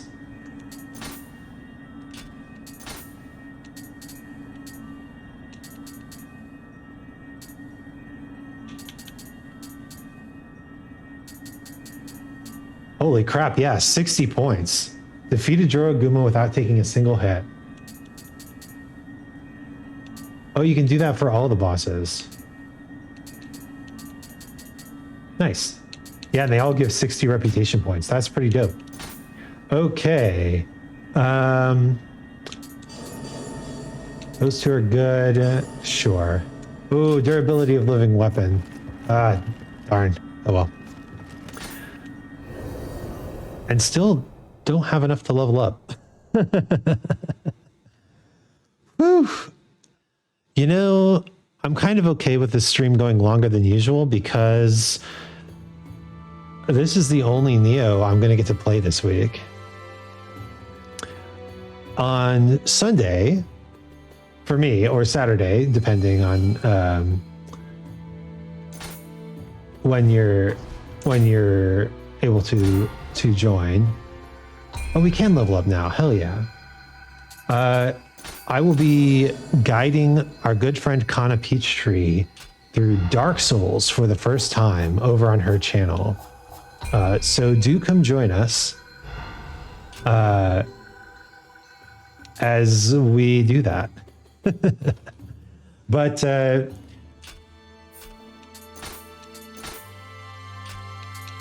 I'm going to end the stream here. Well, I'll do some leveling and maintenance off stream, but let's see who's still up. Let's see who we can raid. The other weird thing about not streaming from my own channel is not actually getting to raid.